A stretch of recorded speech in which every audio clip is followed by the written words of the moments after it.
18, 2023. The first order is to call to the order to the meeting. Do we have quorum? Yes. Yes, we do.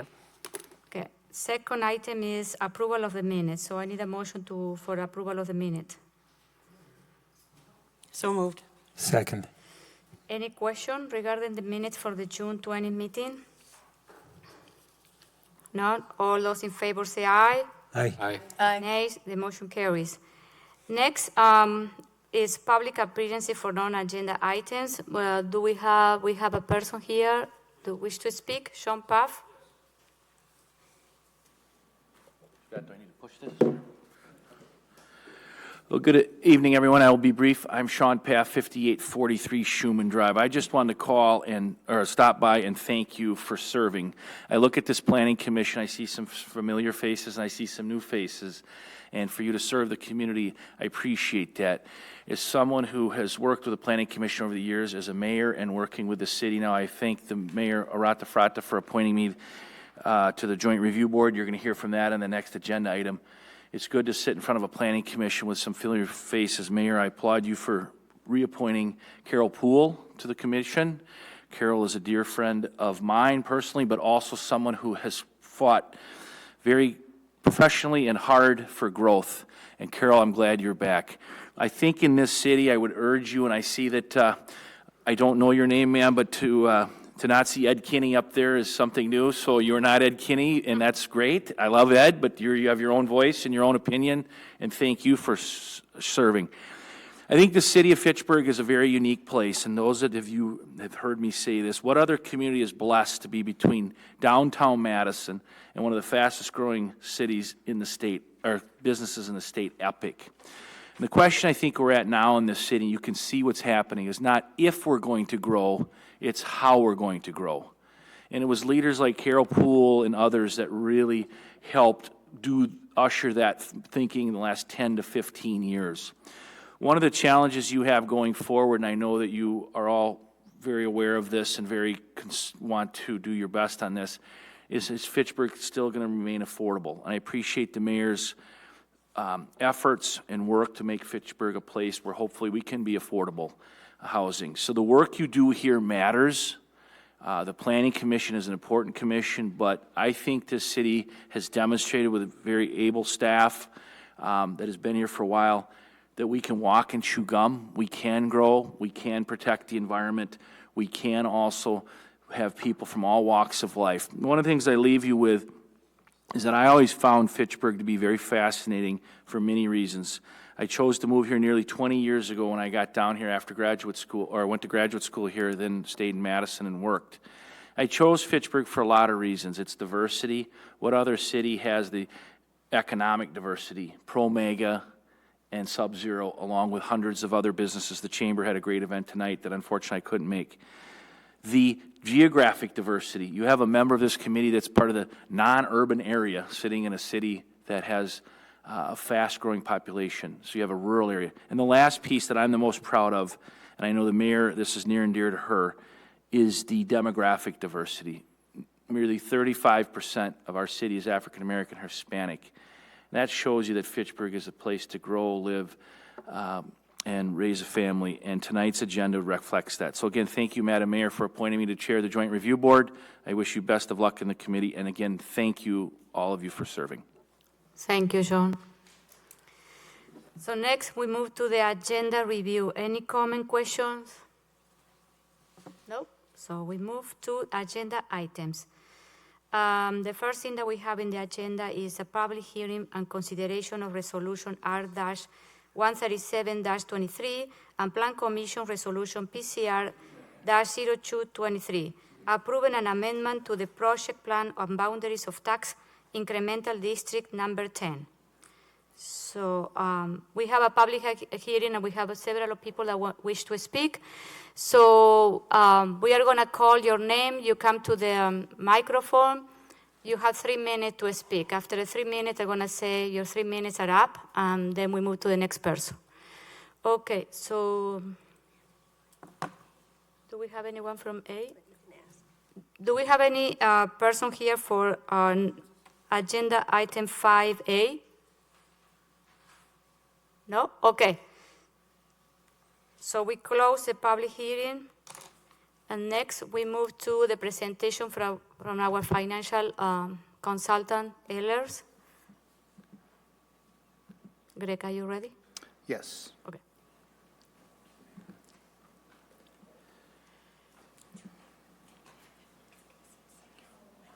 Greg, can you introduce yourself? I will, yes.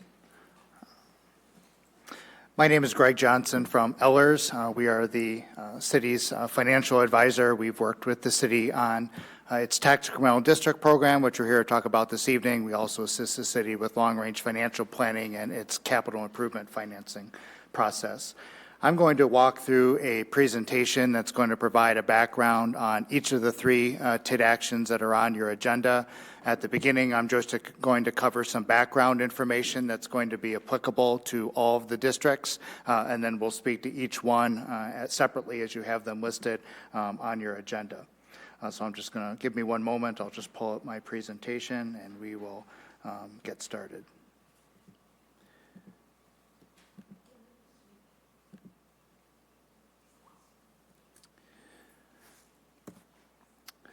So first, I'm going to speak to just kind of the timeline in terms of the process, and this is all outlined in state statute to either amend or create a TIF district. The first step in that process is the convening of the Joint Review Board. They met at 5 o'clock this afternoon. That was an organizational meeting. There was no official action taken on any of these TIF districts, although they did hear the same presentation I'm going to give to you this evening. The next step in the process is where we're at now, which is the public hearing before the Plan Commission. There are resolutions on your agenda related to the amendment of TID 10 and the creation of TID 16 and TID 17. Approval of the Plan Commission is required for any TIF district amendment and creation in order for it to continue through the process. If you choose to approve any of those TID actions this evening, they would next go to the Common Council, which is slated to occur on August 8th. If it receives approval by the Common Council, it will then go to the Joint Review Board, that same panel that met earlier this afternoon. The Joint Review Board consists of representatives from all the taxing jurisdictions, city, county, the various school districts, depending on which district the TID is located in, county and technical college, and then a public member. It's a 5-member board. They have the final say on any TIF district creation or amendment. So this is the process that is followed under statute to create or amend any district. Before we speak to the specifics of each of these proposed TID actions, I wanted to just provide some general background information on what a tax incremental finance district is and how the TIF program works. So we have some charts that kind of illustrate kind of the fundamental concepts of a TIF district. So when a TIF district is amended to bring territory into the district or a new TIF district is created, all of the parcels that are proposed to be within that district has an existing taxable value. So for all the TID district amendment for TID 10, the 2 new creations, that value is as of January 1st of 2023.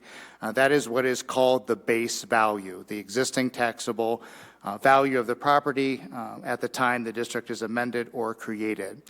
All of the taxing jurisdictions will continue to collect their share of tax revenue on that existing value, that base value, just like they do now. So the city will get their share, the county, school district, technical college will all get their proportional share of the tax revenue that they get now before the TID district is created. So there's no loss of tax revenue based on what is being collected presently.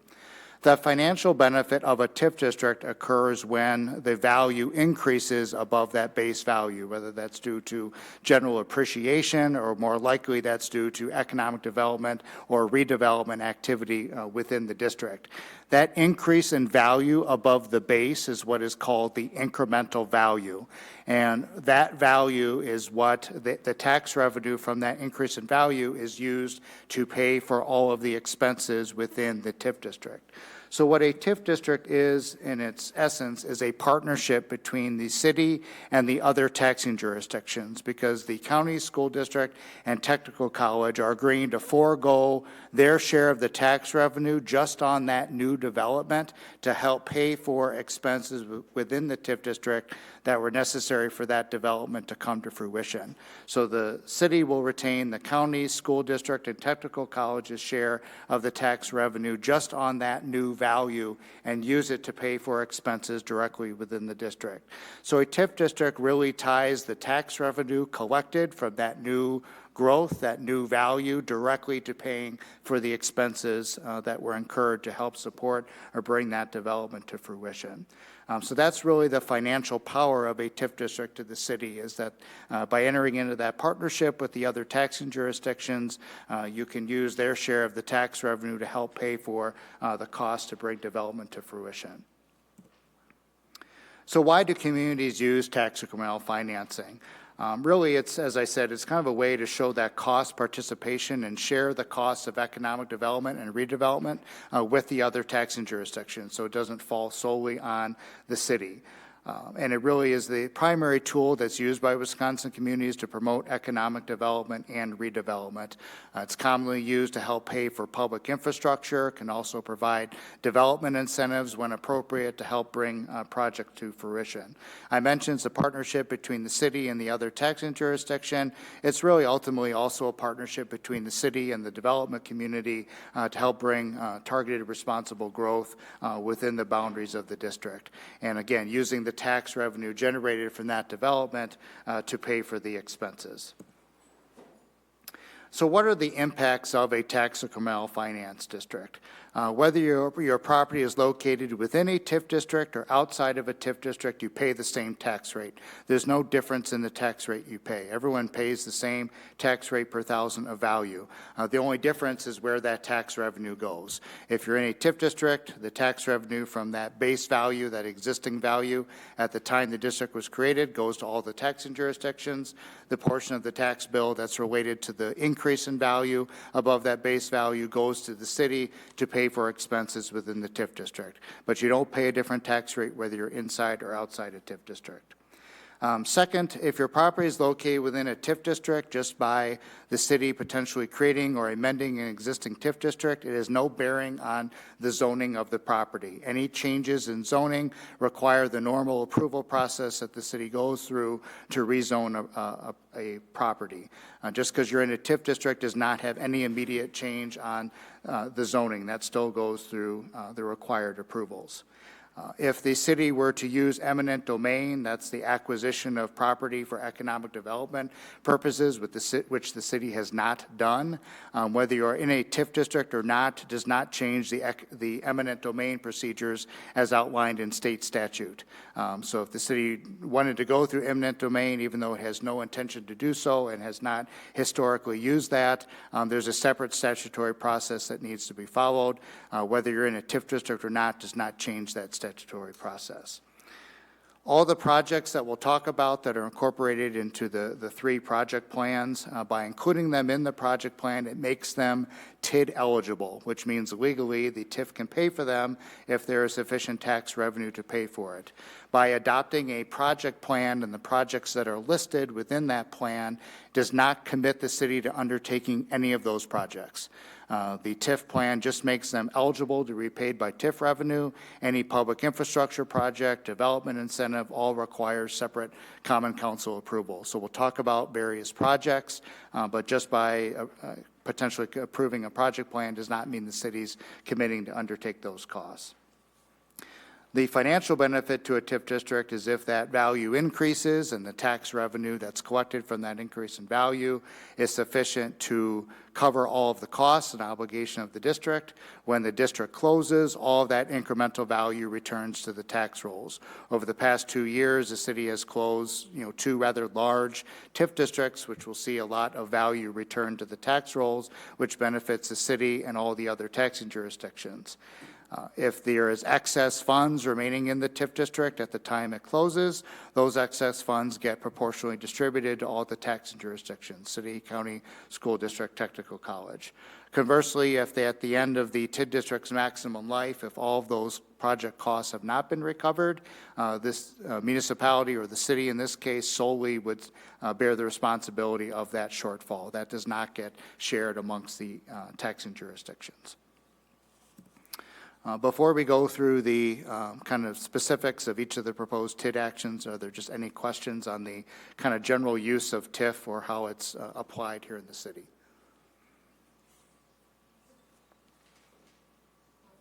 Okay. We'll speak to each of these in detail, but we'll start with kind of an overview of each of the proposed TID actions. The first is TID District number 10, which is located in the Madison School District. This is an existing district that is already in place. This amendment would add some additional territory to the district to facilitate some additional development and redevelopment opportunities.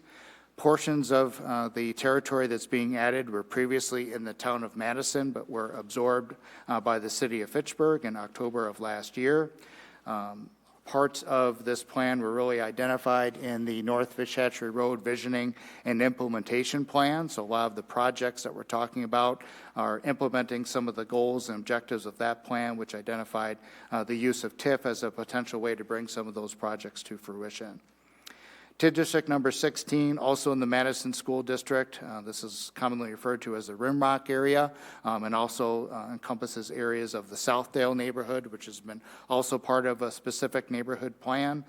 Portions of the territory within this district were also previously in the town of Madison, but have been since incorporated into the city of Fitchburg.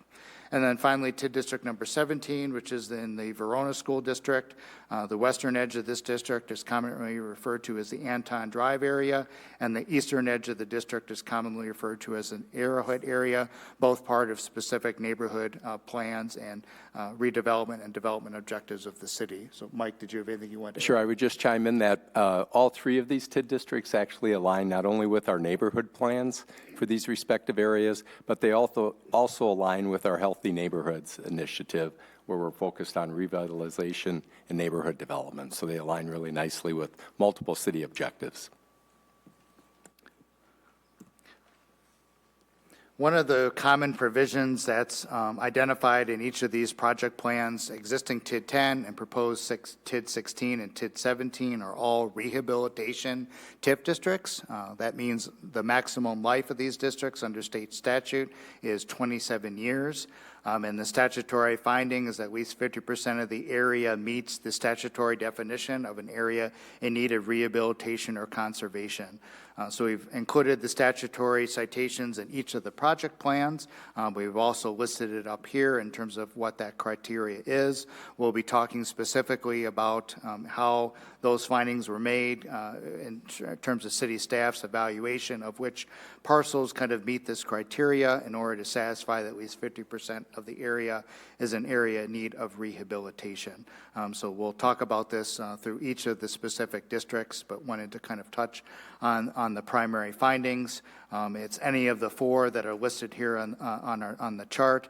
You know, a program of voluntary or compulsory repair of rehabilitation of buildings or improvements, can cover acquisition of real property or demolition or removal or rehabilitation of buildings and on the property that meet specific criteria or that need to be satisfied, installation, construction, or reconstruction of streets, utilities, parks, playgrounds, and other improvements. And then there's also some disposition for uses in accordance with the objectives of an urban renewal project. So we'll talk about how this criteria is applied to each particular district to satisfy the statutory requirements. In terms of some common provisions to all three of the project plans, they all generally include some public infrastructure projects as TID-eligible expenses that the city could choose to finance directly, require a developer to pay for those infrastructure improvements, and offer a development incentive to reimburse those costs, or a combination of both of those items. Any development incentives that are typically offered to a developer require a development agreement that has to be approved by the Common Council. The city has a practice of requiring any developer that asks for TIF assistance to go through a developer pro forma review to identify a financial gap exists on their project that warrants TIF assistance. They also require developers to provide a deposit to pay for that review. The other costs that are included in each of the project plans are just the city's annual costs that it charges to each of its TIF districts for annual auditing, annual TID reporting to the Department of Revenue, legal review, and other professional services related to particular projects. One of the statutory findings that has to be applied to each of the TIF districts is what is called the 12% test, and I will explain what that means. The 12% test is in place to kind of limit the amount of taxable value that can be incorporated into a TIF district. When you are creating multiple or looking at doing multiple TIF actions like we're discussing here this evening, an amendment and two creations, the 12% test gets applied uniquely to each district. So let me use TID district number 10 as an example. The 12% test applies to 12% of the city's total equalized value. So 12% of the current city value as of January 1 of 2022 is a little over $560 million of value. So that 12% test means that the incremental value of existing TID districts in place plus the base value of territory being added to a district, or in the case of new districts, the base value of the property in those districts as it stands now, the incremental value plus the base value of the property being added cannot exceed 12% of the city's total equalized value. So using TID 10 as an example, again, that 12% of the city's value is $560 million. TID 4 was terminated by the city, so that value does not count towards the 12% test. TID 9 has incremental value of about $103 million. TID 10 has incremental value of about $61 million. TID 11 has no incremental value. TID 12 has incremental value of a little over $89 million. TID 13 has incremental value of a little over $17 million. TID 14, while created, has no incremental value since it was just created last year. And TID 15 was a TID district of the town of Madison that the city absorbed and has subsequently terminated, so that doesn't count towards the test as well. So in the case of TID 10, the property value of what's being proposed to be added to the district is a little over $47.5 million. When we add that to the incremental value of the existing TIDs, which is almost $271 million, that combined total is almost a little over $318 million of value. That is less than $560 million, the 12% limit. So we do that calculation for each of the TID districts, TID 16 and then TID 17 as well. So the base value of the property being added in TID 16 is less than $560 million. And then for TID 17, the base value of the property being added is estimated about $89.5 million. That's less than the $560 million. So we don't need to add in the cumulative impact of TID 10, TID 16, and TID 17 to each of these tests. It only gets applied uniquely to each district.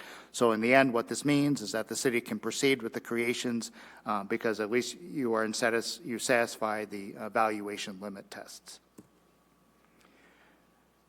Next, we're going to walk through the specifics of each of the districts. I think we'll take these in order since they are separate action items on your agenda. So we'll start with TID 10. TID 10, there's a map of the boundary that's included here on the slide. All the information that I'm including in this PowerPoint presentation is all in the project plan. There's no new information that's being presented. I'm just using this to kind of summarize some of the key findings. So with the boundary of TID 10, all the territory that's highlighted in blue is the existing properties that are included within the proposed district. The parcels in red are what are being added to the district as a part of this amendment. Again, the primary purpose of the district is to pay for public infrastructure and potential development incentives, and the required finding is that at least 50% of the area that includes the original boundary plus the amended areas, meet that rehabilitation criteria. Mike, did you want to make any comments on the boundary itself? Sure. As you can see from the map, we've added the former town of Madison area on the west side of Fish Hatchery Road where the Zimbrick dealerships are along Bryant Road. And then we've added land east of Fish Hatchery Road and west of Index Road. And then a couple of parcels just at the northeast corner at like Index Road and kind of Greenway Cross that area. So it's more of an infill development and then absorbing those town parcels that are now part of the city of Fitchburg. We've listed all of the parcels that are proposed to be added to the boundary of the TID district and identified the total acreage of that area that's being added. It's about a little over 32 acres that are being added to the district. And then we've identified which parcels, based on city staff's review, kind of meets the rehabilitation criteria. A lot of the rehabilitation criteria for the TID 10 amendment really focuses on infrastructure improvements, particularly related to Bryant Road, and really trying to kind of help improve the infrastructure that's in that area to make some of the areas that are still available for redevelopment more suitable for development by addressing kind of those infrastructure deficiencies. So that's really the primary common theme in terms of how the rehabilitation was applied, addressing some infrastructure deficiencies within that amended area. To apply that 50% finding of the rehabilitation criteria, we really look at the balance of the entire district. So when the district was created in 2015, there was about 4.75 acres in total. The district was amended in 2018 to add another 200 acres, amended again in 2023 to add another 32 acres, and then the right-of-way within the entire proposed boundary of the district, including this amendment, is about 21 acres. So in total, the proposed new boundary and area of the district would be about 258 acres in total. We summarized the total amount of the acreage at the time the district was created and subsequently amended, met the rehabilitation criteria. We are well over the 50% threshold. 75% of the total area of the district meets the rehabilitation criteria. So we are satisfied that test. We've included, just for reference, the original project plan costs that were included in the original district and the proposed amendment. The city still retains the expenditure authority that was identified in those previous project plans. It totaled about $55.1 million of total project costs. We've just restated that information, so it's readily available. So that's unchanged. That expenditure authority already remains in existence with the district. As far as the new project costs that are being added, as I mentioned, a lot of it is focused on Bryant Road, related to reconstruction, some stormwater management improvements. So those are identified as TID-eligible expenses. There's some specific sites related costs for visioning and implementation, allowances for development incentives, which again would be subject to approval of a development agreement by the Common Council. Some costs related to bus rapid transit system improvements, and then allowances for just wayfinding and placemaking, lighting, streetscape improvements throughout the district, and then just the ongoing costs of annual costs and professional services that are charged to the TID district. So a little over $9 million of costs that have been identified. Again, this list makes them a TID-eligible expense, does not commit the city to undertaking any of these project costs at this point in time. All that would require a separate Common Council approval. I'll just chime in on the project costs a little bit. Bryant Road, if you've driven across that, is in desperate need of reconstruction now that it's in the city of Fitchburg, so that's one of the project cost items. Fitchburg is also pleased to report that the North Fish Hatchery corridor from the Beltline down to McKee Road is going to be part of the regional bus rapid transit system. So you see money in the project plan to cover the cost of 4 kind of platform stations, as well as one of the vehicles associated with that program. And then under the development incentive category, and it's called out specifically in the project plan, as we all know, affordable housing is a challenge for the entire region. We're working on a potential pilot program where we would work with developers to incorporate 10% of the units within market rate housing at 60% of Dane County median income. And we're going to be working with our colleagues at Ellers on those program parameters. So the building that's under the foundations in on Index Road and one of the parcels that would be added to the TID district is going to be a market rate building right now. But for us getting this TID district created and us providing TIF assistance, Mike and Ned from Venture Capital are willing to be a pilot program for us to be the first project in Fitchburg that would incorporate 10% of the units at 60% of median income. So that'd be about 17 units. We think that's a healthy way to integrate new affordable housing stock in the city of Fitchburg. So we're excited about that idea and concept to try it out.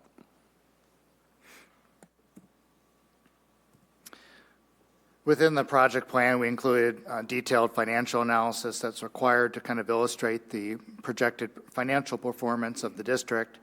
In terms of the valuation increases, the increase in value that's we're projecting in the model, we've tried to be conservative and really only account for new development that has already been improved and already in progress and under construction. There's other inquiries and development potential, certainly within the balance of TID District 10, but we're only forecasting kind of what has already been improved to be conservative. The estimated tax increment collected over the full 27-year life of the district based on the incremental value that's already been generated and those projects in process would generate about $49 million in tax revenue. The cash flow model is an illustration only. It does include some existing obligations of the district, shows how some of these additional project costs we are funding through this amendment, if those came to fruition, how those could be funded. But it's, again, an illustration, and we're projecting that the district would close in 2042. Any existing district that's in place annually, there is a required meeting of the Joint Review Board, that panel of all the taxing jurisdictions, where we present annual updates to these cash flow projections. So far in TID District 10, since it was initially created, there's been about $61 million of new incremental value generated. There's an existing development that's occurring on Ocala Drive that's estimated to bring another $32 million of additional value, and then the project Mike was mentioning, estimated incremental value of about $29 million. So again, only looking at projects that we know kind of happening within the next couple of years. Certainly there could be additional construction activity from 2026 through 2042, but we're just trying to take a conservative look at what the district could support. And this is a very conservative stress test look. There's already multiple projects that we're in the process of working with developers on visioning and finalizing and taking them through the entitlement process that will start to come forward in future years. So again, if all that existing value plus the two projects that we mentioned came to fruition over the 27-year life of the district, that's projected to generate about $49 million in revenue. So in terms of the cash flow forecast, this includes some existing obligations and then just illustrations of how future project costs could be funded. The primary revenue sources for the district have been the tax increment revenue, and then the city has financed some capital projects through the issuance of debt. So the expenses, there's an existing development incentive, or what's called an MRO, a municipal revenue obligation. That's an incentive paid to a developer from increment that's generated on their project up to a maximum amount. If they don't generate, that project doesn't generate enough revenue to pay that full incentive, the city is under no obligation to make up that shortfall. There were a debt issuance in 2019 that funded a portion of the TID 10 component of the Fish Hatchery Road reconstruction. There's another development incentive in place for 3101 South Fish Hatchery Road. And then the balance of the TID 10 portion of the Fish Hatchery Road improvements was financed in 2020. Then finally, we have some illustrations of potential future development incentives. They're illustrations only, not a commitment in terms of dollar amount or interest rate. And then we show potential future financing of additional infrastructure costs potentially occurring in 2026.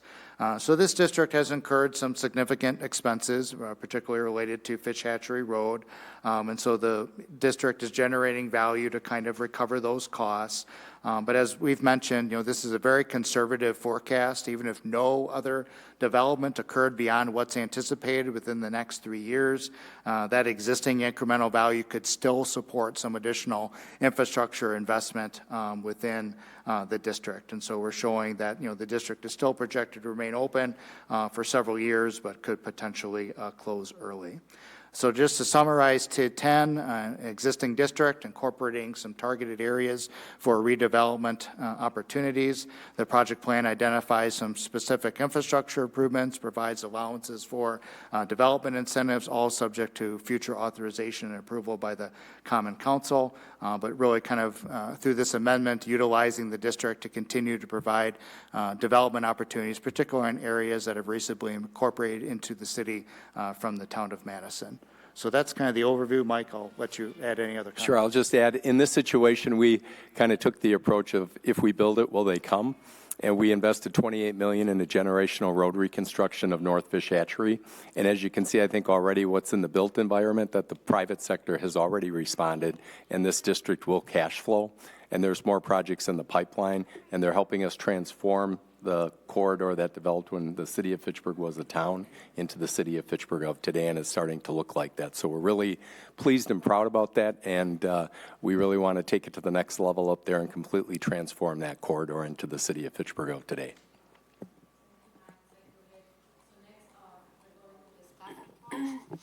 Staff doesn't have any specific additions to that information. Staff recommends approval of PCR-02-23.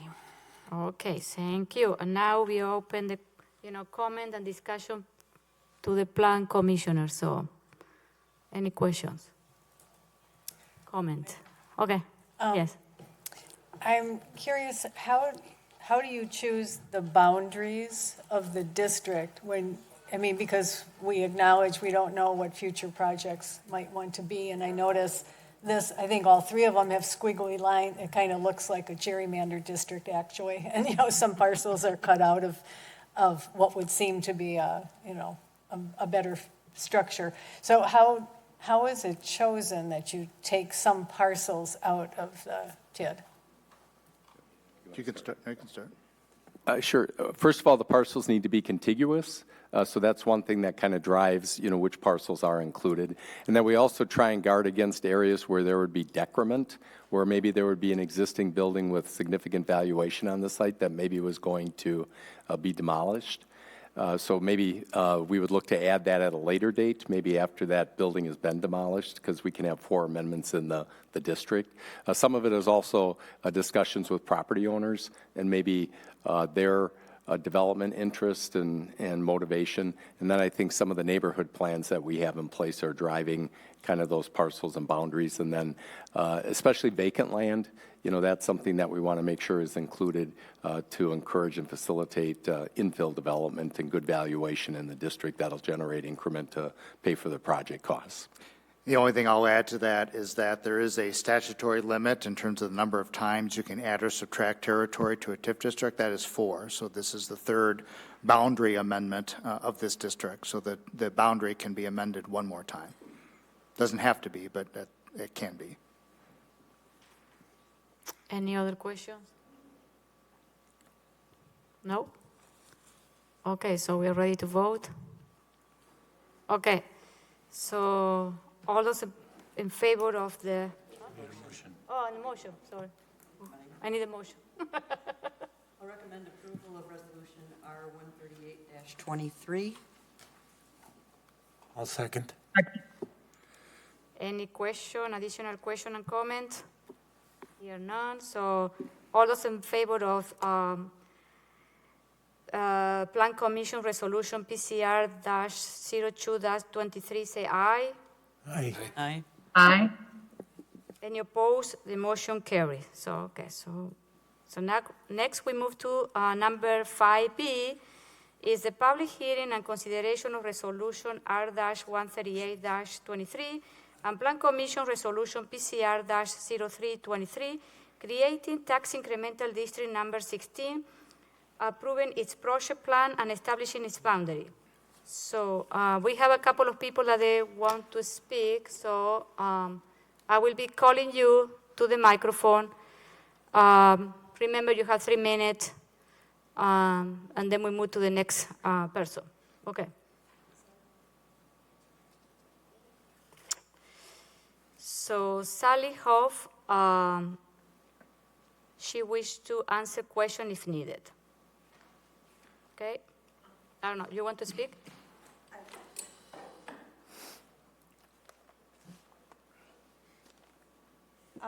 I just had a question as to, were people supposed to be notified that weren't just in the TIF district, that were half a mile away from the TIF district, as it said on the papers that came? We live on Maloney Drive, and it's right across the street, and we didn't hear anything about it. So, Mike, Greg, can you answer the question? So for rehabilitation TIF districts, you're required to notify property owners within the boundary of the proposed district.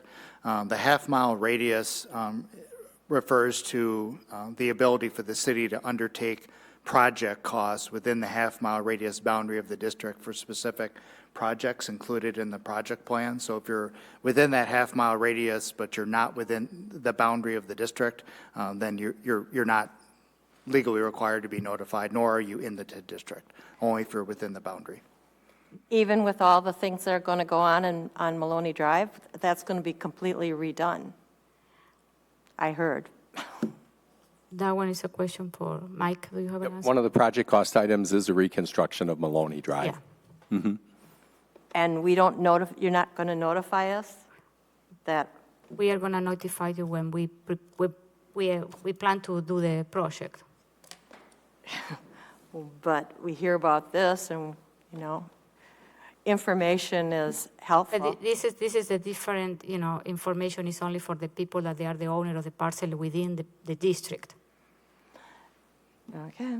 All right, thank you. Thank you.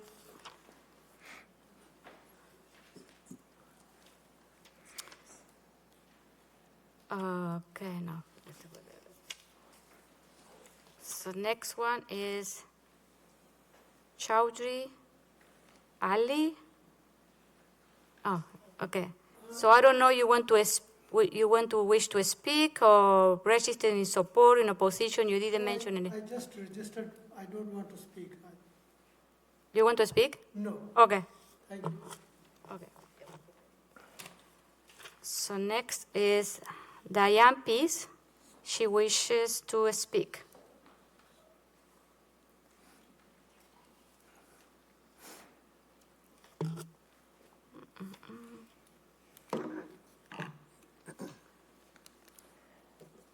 I have some questions about what you are going to... Diane, can you say your name, full name, and your address, please? Diane Pease, And your address, please. 86 Maloney Drive. Okay. And I am in the TIF district. Okay. No, my question, I had a couple. One of the things that we noticed, and you're talking about redoing Maloney and Rimrock, is we get a tremendous amount of traffic from the city of Madison people who come down Maloney every day, and it is getting harder. You have to know what time you can leave your house to get out on Maloney Drive. And I'm wondering if they're going to think about that when they do this, when they work on the road and they work in the TIF district. That would be one concern, and hoping that, they will let us know that they can do something. I'd almost say you need a stoplight down at the corner of Rimrock and Maloney. Yeah, I think that we are going to discuss all those issues when we plan and we start building the road. Yeah, don't worry. You're going to be notified, and all your concerns, we will take care of that. Okay, thank you.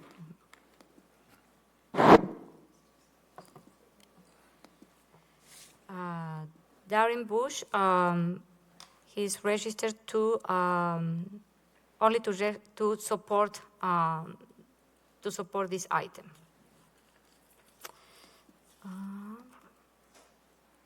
Duane Steinhauer, he wishes to speak.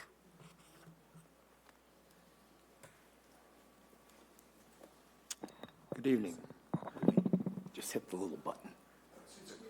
Green light goes on. It's on. Okay, yeah. It's hot.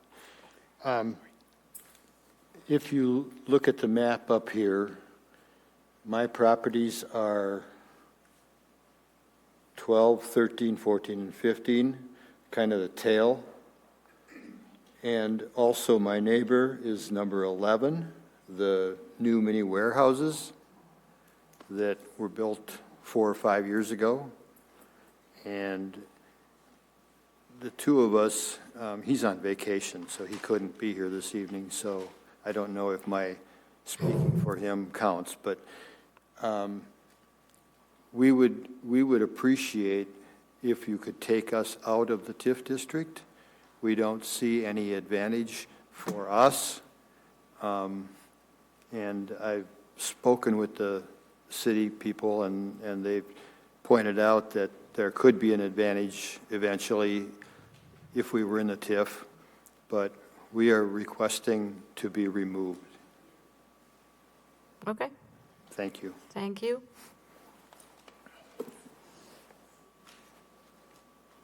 Yeah.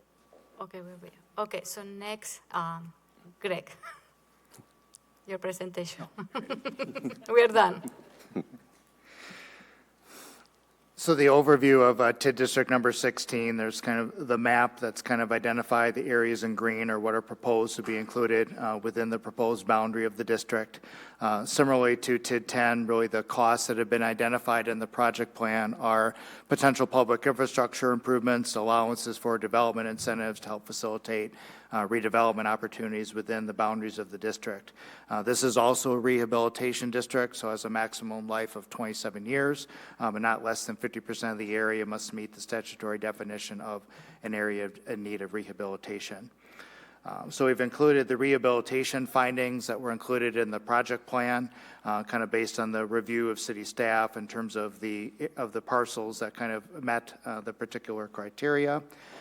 So, you know, there's some buildings and some lots specifically that are identified as potentially being underutilized, potentially some opportunities for some higher uses over and higher taxable value over time, other parcels that will benefit specifically from some of the proposed infrastructure improvements within the district. So the total acreage of the district is about 61 acres. About 34.5 of the total acres were identified to meet the rehabilitation criteria, so we're at 57%, so we're over that 50% cap. So that finding has been made to satisfy that this can be a rehabilitation district. In terms of the specific project costs that were identified in this plan, we have some extensions of Latitude 43 Drive. We've mentioned kind of some of the improvements proposed for Maloney Drive. There's allowances for development incentives, some updates to neighborhood plans and market analysis, wayfinding, placemaking, streetscaping improvements, some multi-use path improvements, and some stormwater improvements in specific areas, and then some the ongoing TID and administrative and professional services costs. Again, you'll hear this several times, but it's worth repeating. You know, by putting these costs in the project plan, it makes them a TID eligible expense. This does not commit the city outright to doing these projects. As we've just been discussing, as you get further into evaluating these projects, you'll have further discussions and meetings on the scope and timing of those projects, all by identifying them as a TID eligible cost in this plan. That means if the increment is sufficient, the TID can pay for it. So you're not committing to doing the projects, even though we've identified a general time frame. All those decisions will be made at a later date. I would just chime in on the project cost. That Latitude 43 extension is to create greater connectivity throughout the Southdale neighborhood. The Maloney Drive reconstruction is an upgrade to that area with a potential townhome ownership development project that would be coming. And then we've got the multi-use path that would be on the west side of County Trunk MM. connecting the Cap City Trail to the Southdale neighborhood. And then you also see a line item for an update to the neighborhood plan that's included in there. The Southdale neighborhood plan is from a number of years ago, and we just wanted to kind of refresh that plan now that it's in officially within the city of Fitchburg. So the financial analysis that was included in the project plan that we'll summarize here really is an illustration only. It's to show the potential full build-out of the district. It is an illustration. As development comes to fruition, the city will make determinations on what project costs, if any, are appropriate to undertake. Really, the key to successful TIF management from a financial standpoint is to match the pace of investment in the district, the incurring of costs, whether that be a development incentive or public infrastructure costs, to match the pace of development, not get too far ahead of expending funds before the development is available to help pay for those costs. The city has done a very good job historically of managing its TIF districts, having them be successful and close without any deficit.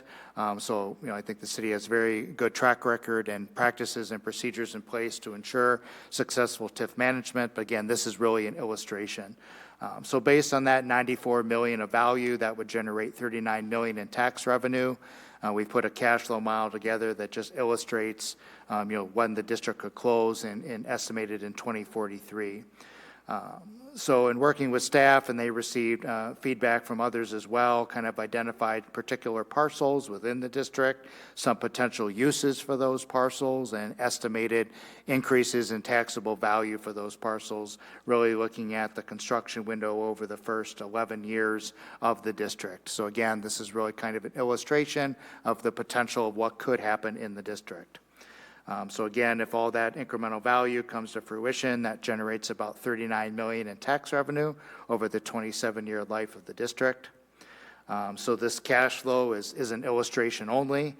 So just kind of shows what I just stated, that really the key to successful financial management is to pace the timing of investment with the revenue stream that's collected from the district. So we don't show public improvements being financed for a couple of years. As that increment gets ramped up, we show some development incentives that are just an illustration only, not a commitment either in terms of the amount or the interest rate, but just shows what could be supported within the district. And so if development does materialize rather aggressively over the first 10, 11 years of the district, that certainly could put the position in position to close early, as we're illustrating here. But again, this is very much an illustration, as the city normally does anytime you decide to fund TID projects. We look at this analysis again to make sure that there's a likelihood that the TID district and the increment can support those investments. So that's the overview of TID district number 16. Thank you, Greg. Do you want to add anything else? I would just chime in that some of the development assumptions, especially for the vacant land, came from our development partner, the Alexander Company, over there, and some of the visioning and plans that they have for some of the vacant parcels that would be in the district. Okay, thank you. So next, Deanna, any comments? Staff, No, first is staff, and then we're going to questions. Okay. So staff doesn't have any comments to add to those very thorough comments, other than staff would recommend approval of PCR 03-23. Okay, thank you.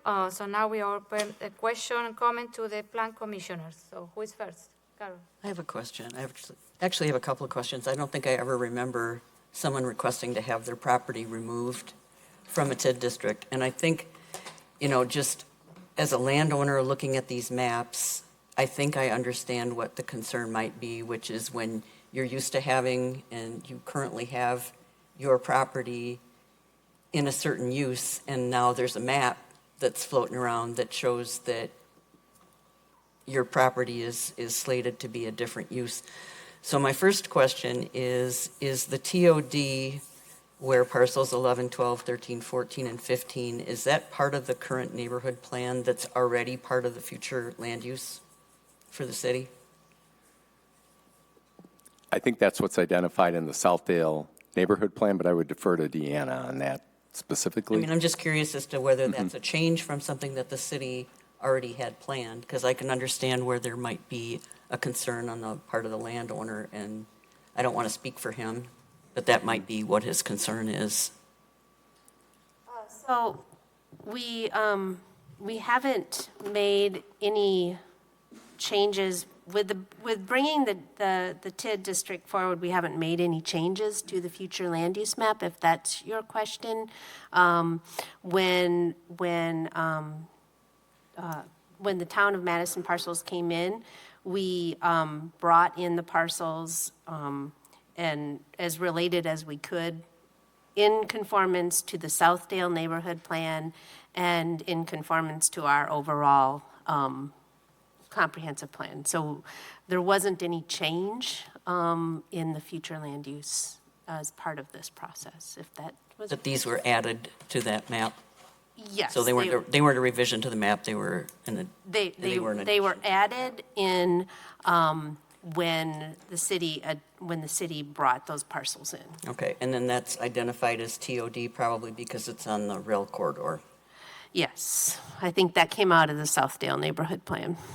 That's where that would have originally been designated. So there is no plan afoot to do any kind of a taking on those properties or change the zoning on those properties? I mean, this is just a plan, it's just a map, and it doesn't mean that anything in particular is going to happen. I'm assuming they're there because if those could be upgraded, that helps with the rehabilitation numbers in the TID. Exactly. I think we just identify them. They're, I think, 60-plus-year-old buildings, at this point in time. I think Mr. Steinhauer's concerns is exactly what you articulated, Carol. Would the city of Fitchburg use eminent domain? We have not done that in the past. Our approach with TIF has been to proactively work with property owners that have interest, to reinvest, revitalize, potentially redevelop. In the Joint Review Board, he mentioned the possibility, I think it was building number 15. Maybe in the future he would look to sell that. And we had a conversation after the Joint Review Board meeting, and I said that's a situation where the TIF could be helpful. That if he was, entertaining offers and looking at some things, we might be able to be a partner and collaborate on that. With its existing condition use, previously when this parcel was unique in that when the annexation agreement was signed 20 years ago, this property immediately went to the city of Madison because there was some community development block grant money in that building, and it served as an incubator for many years over that 20-year period.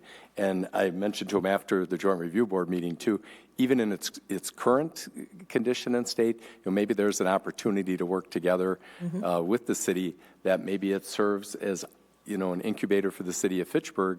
And one of the things we've identified in the project plan is maybe CEDA and economic development initiatives to work with diverse populations to encourage entrepreneurship.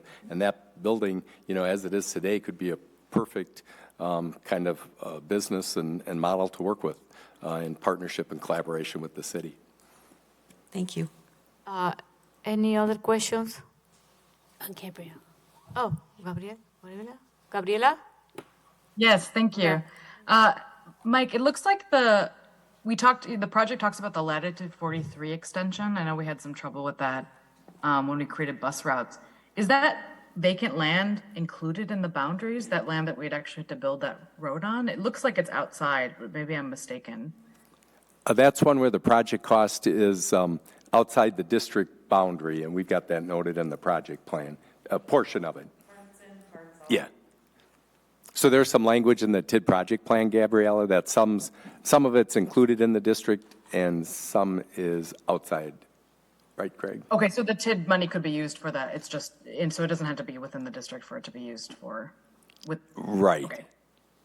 So we could still use the TID money for that project, is what I'm checking on. Yeah, and that also includes, there's a power line and utility relocation that's a part of that road extension as well.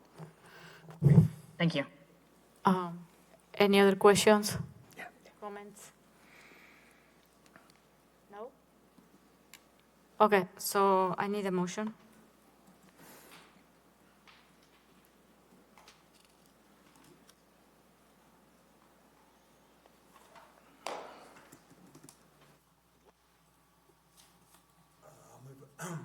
Approval of resolution R-138-23 PCR.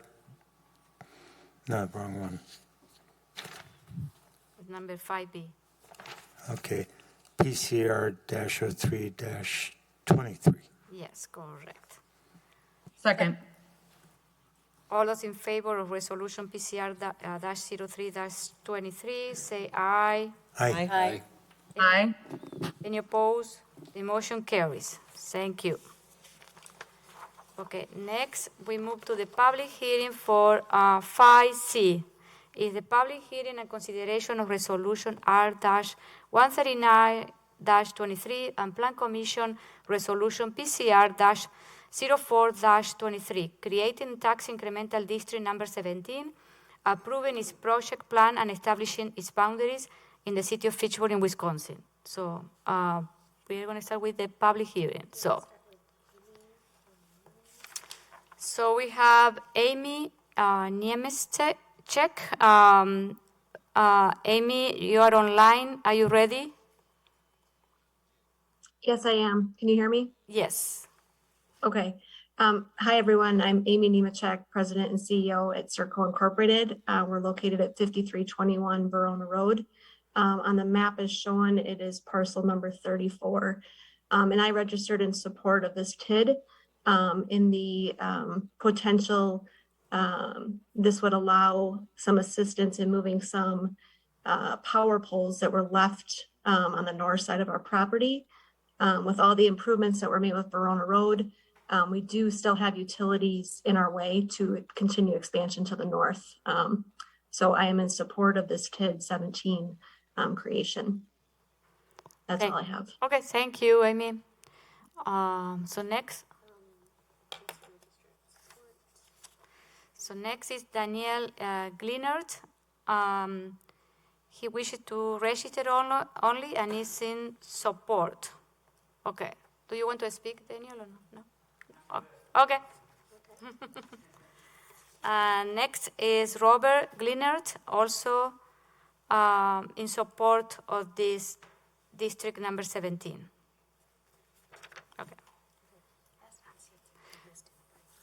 Anyone else want to speak in this matter? District number 17? No? Okay, so Greg, it's all yours. So the map of the proposed district is kind of shown up here on the screen in terms of the areas. Again, the western side of the district is commonly referred to as kind of the Anton Drive area, and then the eastern edge is kind of the Arrowhead area. As we mentioned in our opening comments, both part of neighborhood planning efforts that the city has undertaken in the past. This district is similar to the other two we've discussed, where the primary project costs include some specific public infrastructure improvements and allowances for development incentives to facilitate development and redevelopment opportunities. Also a rehabilitation district with a maximum life of 27 years. So in terms of the rehabilitation finding, we've included the list that was included in the project plan and each of the parcels and identified which parcels, met the rehabilitation criteria. A lot of this really stems from some of the infrastructure improvements that are necessary to kind of improve access to existing businesses within the district. So that's a big part of the rehabilitation finding is some of the specific infrastructure deficiencies that need to be addressed. And a lot of this was also, as I mentioned, part of the neighborhood development plans for Anton, a development plan that started several years ago. So for this particular district, the total acreage of the district is about 174 acres. We're well over the 50% threshold at about 146 acres meet the rehabilitation criteria. So we satisfy the minimum 50% requirement for this district. The project costs that were identified, specifically some improvements to Anton Drive, some roundabout improvements, various pedestrian improvements in terms of sidewalk improvements in specific locations.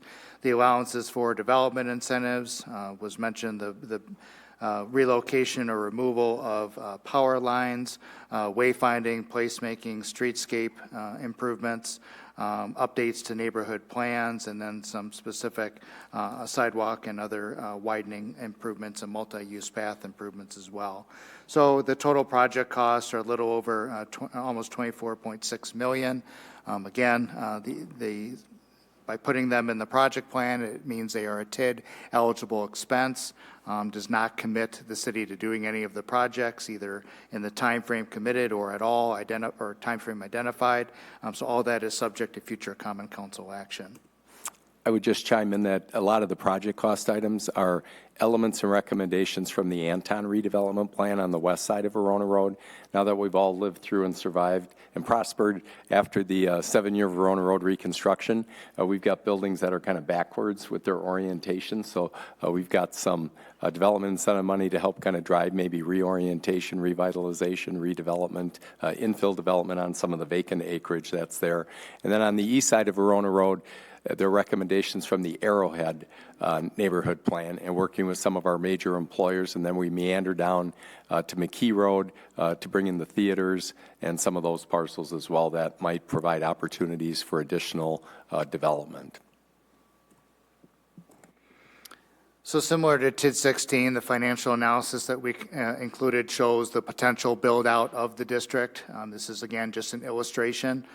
Shows about $113 million of value over a period of time. If that value is realized, it would generate about $48.6 million of value. The cash flow model, again, is an illustration of how the proposed project costs could be funded, but does not represent a commitment by the city to undertake those costs. The projected closure of the district is in 2046. So similar to the TID 16, particular parcels were identified within the district as potential redevelopment uses and some estimated valuations, looking at a similar time frame, the first 12 years of the district. So again, this is an illustration only of what potentially could occur within the district as far as redevelopment and new taxable value. So if all that does materialize, about $49 million of tax revenue would be collected over 27 years. So again, here's the cash flow illustration. Shows again trying to match the pace of investment to the revenue stream available to repay the costs. So shows some infrastructure improvements being financed in 2027. And then just for illustration purposes, a consistent developer incentive, if that was awarded and paid out to a developer based on increment they generated. We've just illustrated some hypothetical development incentives. So shows that, if there's, again, healthy development value within the early years of the TID district, it could be in position to close early. So again, to kind of summarize TID 17, really looking at trying to promote some of the redevelopment opportunities that were identified in the Anton and Arrowhead neighborhood plans. I would just add we're trying to drive a higher level of development here. We've had some kind of single site, single story use that is wanted to locate in the neighborhood, and we really aspire to a higher level of kind of development as indicated in the Anton and both the Arrowhead plans. And this will be something in our toolkit to work proactively and positively with property owners to make that happen. Okay, thank you. Deanna? Staff does not have anything additional to add and recommends approval of PCR-04-23. Thank you. So now I open the discussion to the plan commissioners. Any questions? Carol? Of course, me. I'm sorry. So I have a question for Mike, actually. I'm curious about the Fountains property, as that was a property that was financed with tax credits, and we had always kind of wondered if that property had a plan for being redeveloped. And I wonder if that's, if the tax credits have expired and it's totally just a private market rate apartment complex, and if it is, do you ever foresee a time where this TIF district would be expanded to include that within the boundaries so that possibly those buildings could be redeveloped? My understanding is the tax credit period has expired, so it's just the naturally occurring affordable housing at this point in time from a market rate standpoint. And we didn't include it in the TID district at this point in time. You saw one of the project cost line items to do kind of an updated market analysis to the neighborhood plan, because a lot has changed from when we originally adopted the Anton redevelopment plan. So we wanted to be cautious about not getting into a situation of any decrement, kind of issues there. So we want to go through that neighborhood plan update and market analysis and just kind of determine what are the property owner motivations there and what opportunities might be available if we're working with them.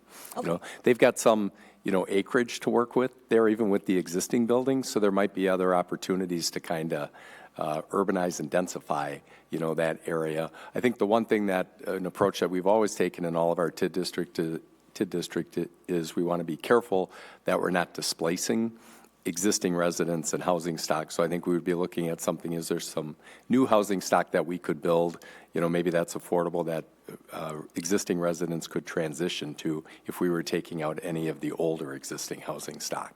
Right. I mean, I think people see a lot of new apartments being built and wonder why some of the old ones aren't coming down and being replaced with better stock, because, especially in the northwest part of the city, which is where I live, we see a lot of degraded housing that, a rehabilitation TID, I would be hopeful, could replace some of that older stock. And at a minimum, if we can't get it, let's say, replaced and completely redeveloped, maybe reinvestments. One of the things the Housing Advisory Committee is looking at on a smaller scale, with not some of the mega apartment buildings, but the smaller ones, is providing dollars, and we're working with possibly Sustain, Dane, and Elevate Wisconsin on energy efficiency upgrades. That's a benefit to the property owner as well as the residents. And then also looking at maybe trying to incorporate fire safety and sprinkler systems with some dollars through our TID for Housing fund that we capitalized with 2 very successful TIDs that we just closed, some of those dollars. So we're going to be looking at that on a smaller scale and kind of piloting a project working with Sustain, Dane, and Elevate Wisconsin. Great. Thank you, Mike. Any other, Shelley? Yeah, I think this is the second time you said we want to worry about or stay away from decrement, and I should have asked it the first time. I don't quite understand that, because I thought part of the TIF was also to cover costs for demolition if needed, or better development. So what does that mean? Sorry, I'm new to this. No, that's okay. Yeah. No, I think we just have to account for decrement, maybe is a better way, to say it. So if there's a project that already, let's say, has, $1 million in valuation on the site and it's being demolished, and let's say somebody brings us a $21 million redevelopment concept for that site, then we have to look at that net $20 million, because we have to account for that base value of the million that's already on the site. So as we're negotiating with somebody on a development incentive, we would need to take that into account for it. So I think a better word for it is to account for the decrement as we're looking at the development incentive pro forma for that. And for this body's kind of information, the way that we approach development incentives is pretty straightforward. We really look at, first of all, we've got the TIF deposit that covers the project performance analysis by Ellers on our behalf.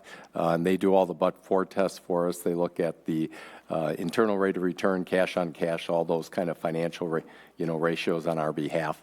And then we look at up to 10% of that overall new net kind of valuation and investment. And then that's what would be the increment that would generate the payback for that pay-as-you-go developer bond. And we don't do speculative. It's, again, pay-as-you-go MRO developer bond to manage and be good fiduciary stewards of the city's financial interests. And then we usually look at a 10 to 12-year payback of that pay-as-you-go developer bond. Does that kind of help answer your question? And Greg can probably explain it better than I can. I'm not sure anybody could explain it to me, but it just seems to me if there are areas that we might want to have demolished, or the landowners who want demolished and we want to redevelop, shouldn't those be the areas that should be in the TIF and not? In both 17 and 10, I think, you took them out of the TIF because of that issue. So that's kind of a... Sure.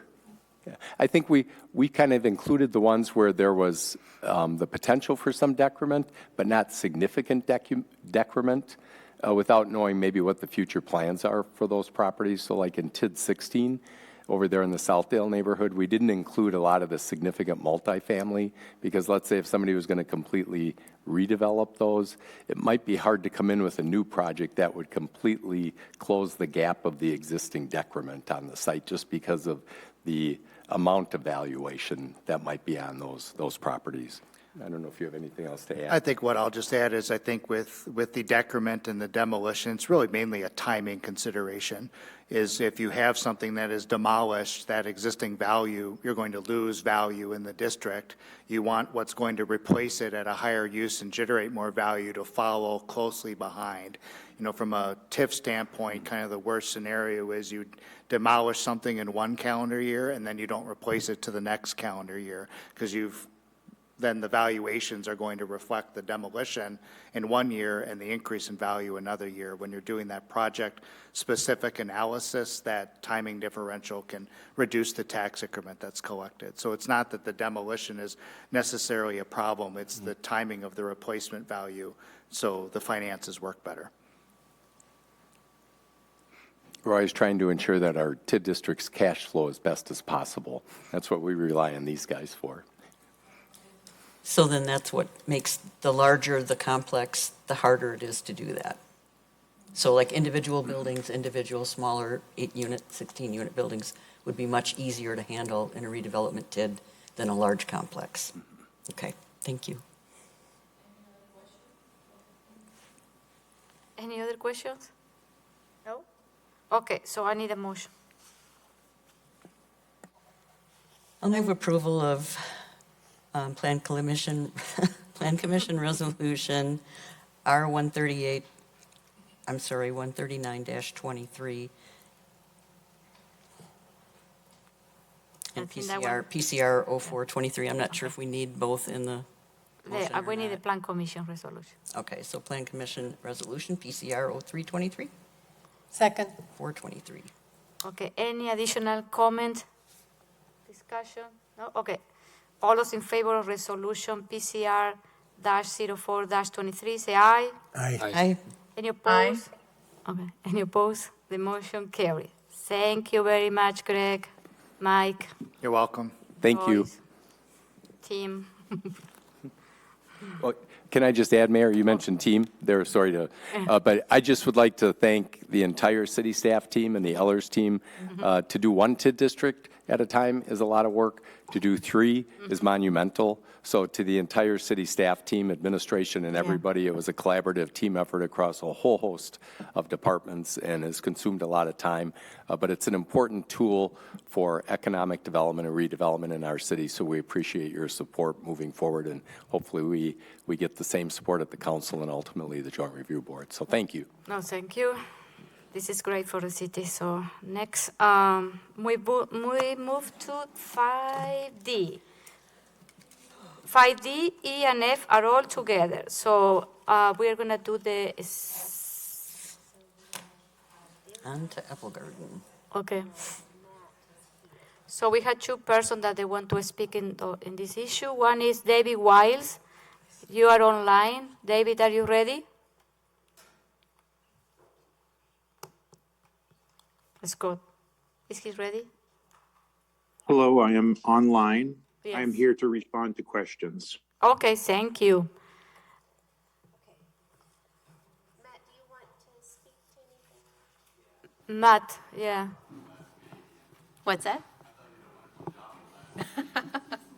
Okay, thank you. So, Probably should go ahead and. okay, with your, Just go ahead and do the public hearing. The public hearing is needed for the reason. okay. And then for the conditional use. So we have 2 public hearings that we are going to start with that one. The first one is the public hearing and consideration of rezone RZ-2510-23, request by David Wiles, agent for Betty A. Forest Revocable Trust, to rezone property from AX, exclusive agriculture, to AS, small lot agriculture on properties associated with 2227 Fitchburg Road. Okay, so we open the public hearing. Okay, so we close the public hearing. So Diana, your staff. And then we open the next public hearing and consideration of conditional use CU-2511-23, request by David Wiles, agent for Betty A. Forest Revocable Trust, to obtain a rural event venue conditional use permit to allow for the improvement of an existing orchard facility, specifically with a commercial kitchen on property associated with 2227 Fitchburg Road, sorry. Anyone wishes to speak in this public hearing? No? Okay, so we close the public hearing and then we move to the staff report. Thank you very much, Mayor. So the items D, E, and F are all in conjunction with this project. So the staff notes and the staff comments are related to the three of these. This is for Apple Garden on Fitchburg Road. They are interested in to expand their activities and install a commercial kitchen. Expanding those activities and doing any additional events connected to a commercial kitchen, it requires a rural event venue conditional use in accordance with section 22-540 of the city code. And it's not in the applicant's intent to complete major exterior additions or renovations at this time. So a commercial kitchen is not currently allowed under conditional use or by right in the current zoning, which is AX. Therefore, the applicants are proposing to rezone a small portion of the property, a little under 5 acres to AS, and that would be small lot agriculture. And then under that zoning, the applicant can apply for, and has done so, a rural event venue conditional use. Rural event venue is not, the rural event venue conditional use is not possible under AX. The applicants have not proposed any additional lighting, signage, or landscaping at this time with the plans for the facility. Therefore, an architectural design review is not necessary. The allowable uses within the rural event venue are wide-ranging and would include animal displays, weddings, outdoor mazes, amplified music, and other. The applicant states that they have parking capacity of about 69 spaces.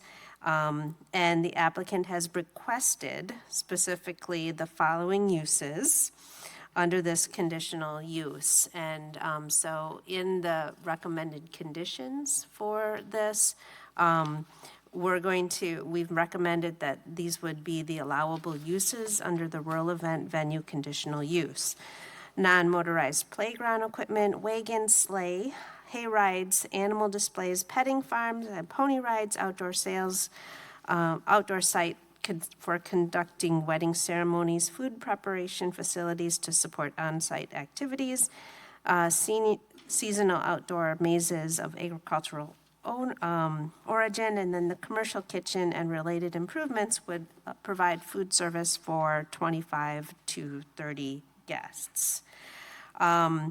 Staff believes that the rezoning from AX is consistent with state law, so there's a couple notes in there. The proposed Lot 1, I do want to draw this to your attention. Under the rural event venue conditional use requirements, a 20-foot buffer is required. At this point, the applicants have not provided that 20-foot buffer within Lot 1. And part of the reason for that is to limit the amount of area rezoned out of AX and to create Lot 1 to just solely surround those existing buildings that are currently on site. And because that 20-foot buffer is not possible, staff has added a recommendation, or a recommended condition number 5 under the conditional use that if proposed Lot 2, which is the larger farm area, is subdivided or rezoned out of agriculture, that this particular conditional use for the rural event venue would expire. They could come back to Plan Commission for a new conditional use, but we just want to recognize that that 20-foot buffer was not provided in this case.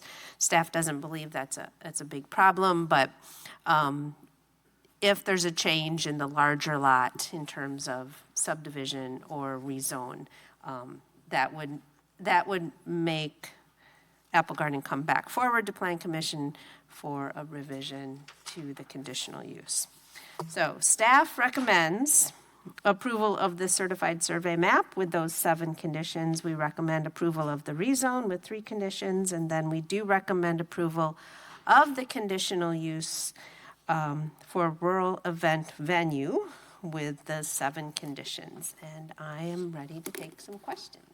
Okay, question. Just a point, in the packet, you list on 5, condition 5 for the CU. Yeah. You list a 200-foot buffer. It is a 200-foot. Oh, I'm sorry, I misspoke. I'm sorry, it's a 200 okay, buffer. just- Sorry. It is 200. Okay. Any question? No? Comments? No? Okay, so how are we going to do it? We are going to start with... We do need to do a vote on each of one them. of these Yeah. items, please. Okay, so I need a motion for D. All right. I'll move to approve certified survey map CS 2509-23 with the 7 conditions set forth by staff. Second. Second by Steve. Okay, any additional comments, question?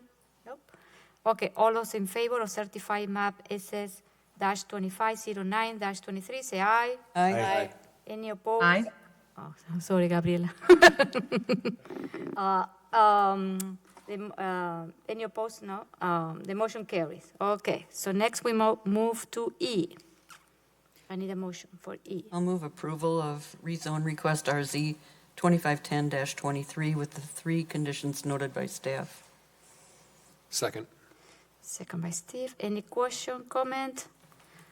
All those in favor of rezone RZ-25-10, no, 2510-23, say aye. Aye. Any opposed? Aye. The motion carries. And next we move to F. I'll move to approve conditional use request CU-2511-23 with the 7 conditions noted by staff. Second. Any additional comment, question? Nope. Okay. All those in favor of the conditional use CU-2511-23, say aye. Aye. Any opposed? The motion carries. Okay, we are done. Thank you, David. We approve everything. Okay, so next we move to the next public hearing. I am opening the public hearing on consideration of conditional use CU-25-12-23, request by Dale Sticka, agent for the World Wide World LLC, to obtain an amusement and recreational services conditional use to allow the expansion of the existing art education facility at 2841 Index Road. So we have a couple of people that wish. Okay. I want to bring David Boyd up. So next is David Boyd. He wishes to speak in support. I'm here to answer any questions that Representatives Joe Koss and Michael Crone can answer. Okay. Of course, and then that one. This one is Mike Loke Road. Okay, all of you are together. Okay, so you wish. You can all come up and speak. Okay, yeah. Who's the other one? Dave? Okay. So you need to say your name, your address, and okay, and 3 minutes.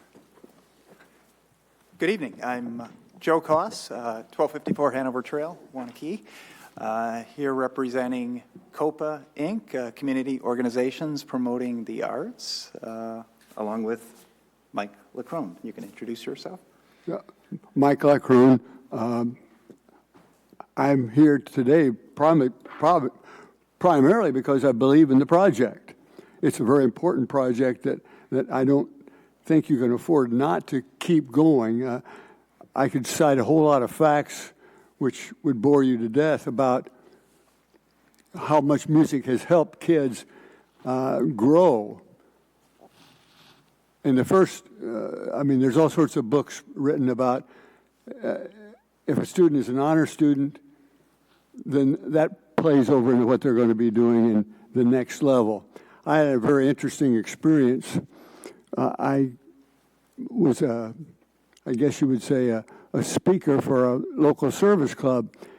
And after the club, every kid that got a scholarship, and this was a limited number, every kid that got a scholarship, I asked them after it was over, you know, what's your involvement in music? 100% said we got involved. And there's been some very interesting studies done in Australia about how it prepares students, it straightens the brain out to do it. Another very interesting experience I had, and I think this is important to what you're trying, or what I was trying to teach, and that's there are factors that more or less demonstrate how you will approach the problem of learning. I was at a thing in Milwaukee where it's the same kind of thing that they're proposing for Madison with the fine arts thing, and they said, we want you to see what happens not only in the classroom, but outside the classroom. I was totally blown away by the level of music they were making. It wasn't great music, but it was music. They were getting involved. The thing that impressed me the most, though, was these kids, and these are basically high school and junior high school kids. They were so respectful of what the music allowed them to do.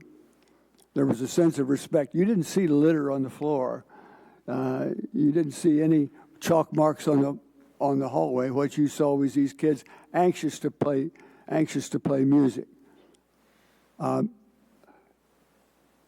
don't think it's a well-known fact, but 60% of the UW marching band were not music majors, but engineers. And I think that portrays the fact that they are interested in keeping other things alert and going.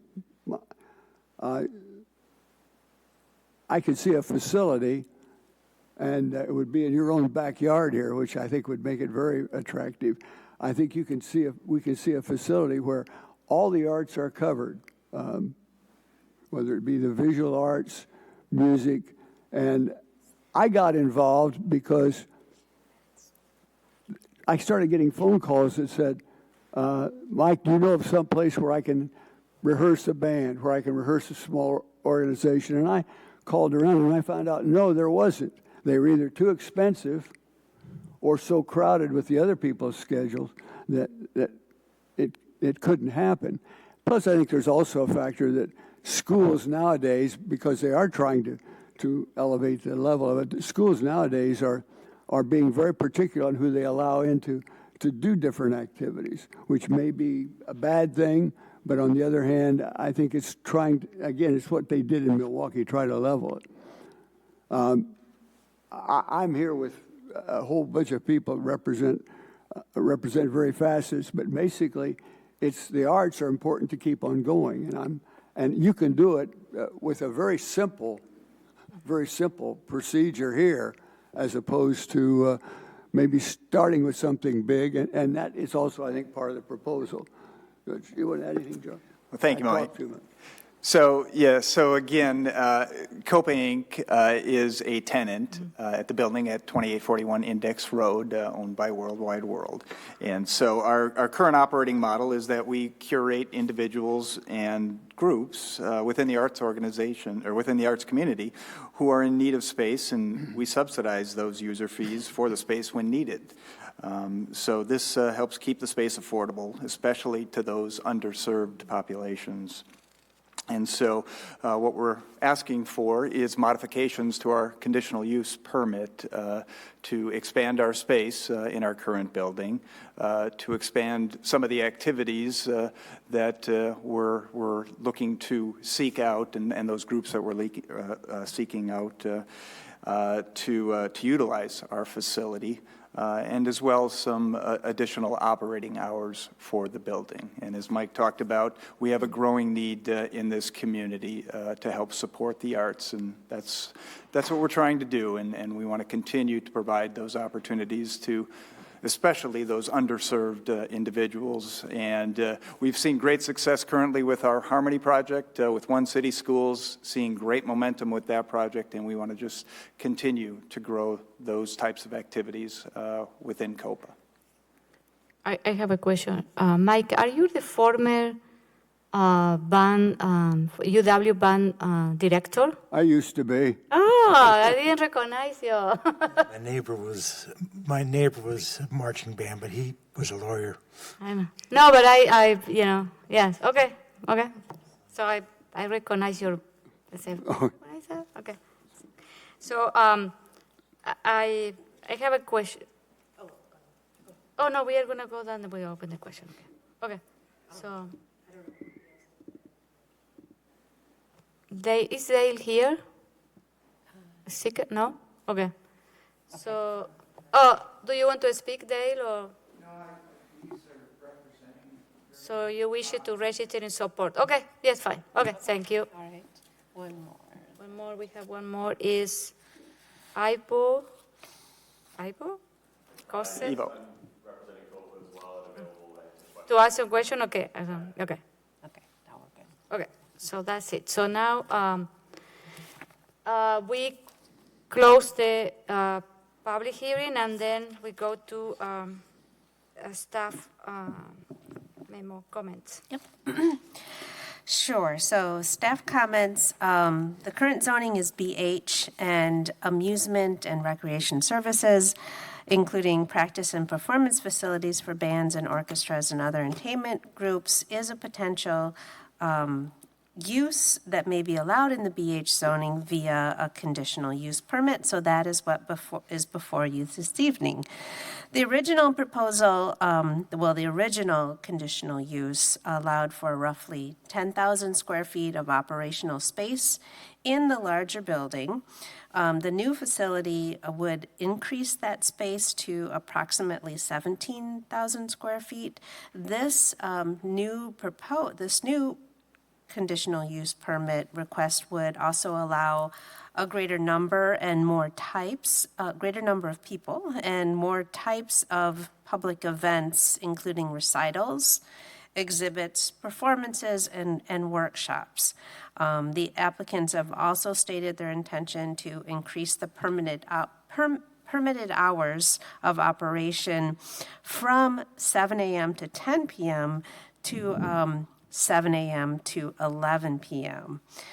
Staff from the planning department, fire department, building inspection, and economic development met on site at the facility in early June to tour the facilities. The fire department and building inspection determined that the proposed activities were possible with some minor improvements. The applicants are working closely with the building inspection department and fire department to address any of those safety and code compliance issues.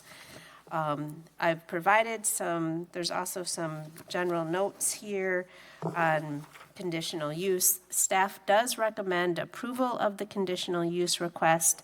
However, with 8 plus one more condition that staff originally missed. So we would like to add a number 9 to that list of conditions for recommended and approval, and that number 9 would be a condition on any payment or reconciliation of any delinquent taxes. There might be some delinquent taxes that the property owner should contact Dane County, and I can give you a number on that. So staff does recommend approval with a list of 9 conditions. Okay, so thank you. And now we are open to the plan commissioners. I have a question. I'm going to go first. Thank you very much. I think art is very important, and to have this type of establishment in the city of Fitchburg is great. So my question is, because you're going to work mostly with kids, so The question is, why do you need to be open until 11 p.m.? So we do work with kids, but we work with adults as well. Okay. And so there may be some artists, adult artists, and some activities that go later into the evening. And, really the extra hour allows us to close out the building, clean up after those activities. I have a question as well. Have you been operating up until this time? I know that the original conditional use was done in September of 2021. So do you have a track record of operation? We have. With this in the building? We have, with some limited programming, and we're looking to expand that programming. Right. So have you had any issues with parking up until this time? The only reason We I'm asking haven't. is- The attendance at those events have been limited, and so parking has not been an issue. Okay. I'm assuming you have buses that bring the kids and the bands in. To some of those, there may be, yes. Yep. So with the doubling of the size of your facility and the doubling then probably the size of your program, do we still anticipate that there will be adequate parking? We do anticipate there's enough parking. I believe there's over 60 spots, parking spots, and so we believe that's ample parking for the activities we're looking to do. Great. Thank you. Shelley. A question. I'm in support of this, but I have one question or comment about the staff recommendation number 2. Included in there, you say audiences shall typically be under 50 persons. And I know typically is very ambiguous, but I think in some of the information, you're planning on perhaps having some recitals that will have more people than that attending. And with that and staff, I thought I saw a number like 150 or 200 at times. Maybe I misread or I'm thinking of something else, but I'm wondering I'm thinking we should strike the audiences shall typically be under 50 persons because I don't know why that's needed since we're already incorporating all of the give and take from the July 10th submissions. And I think then that would be clear that we do permit a larger attendance. Yeah, that one is confusing. Do you know where it is? Here. Yeah. Okay, so you're right. I've mixed that up. And I can't remember, remind me what we talked about in terms of events in terms of occupancy. Yeah, so we believe most of the events are going to be below 50, but there may be circumstances where multiple events could be happening in the building where it could go above that. So I think you bring up a good point. I wasn't clear. I was thinking back to our meeting, and we talked about when we were in that front room that really about 50 is what could handle in that front room. In that space, in that one room, yes, correct. Yes. And so this isn't totally clear, but in my note, I realize it's not totally clear, and there certainly could be more people. It's a very large building with several different rooms. So where I was going on that is that any single one of these larger events would have about 50 people. We can certainly make a change to that. What I would rather make a change to item 2 to say that audiences would be permitted under what is acceptable due to fire and building code. I would reflect that back to fire and building code, I guess.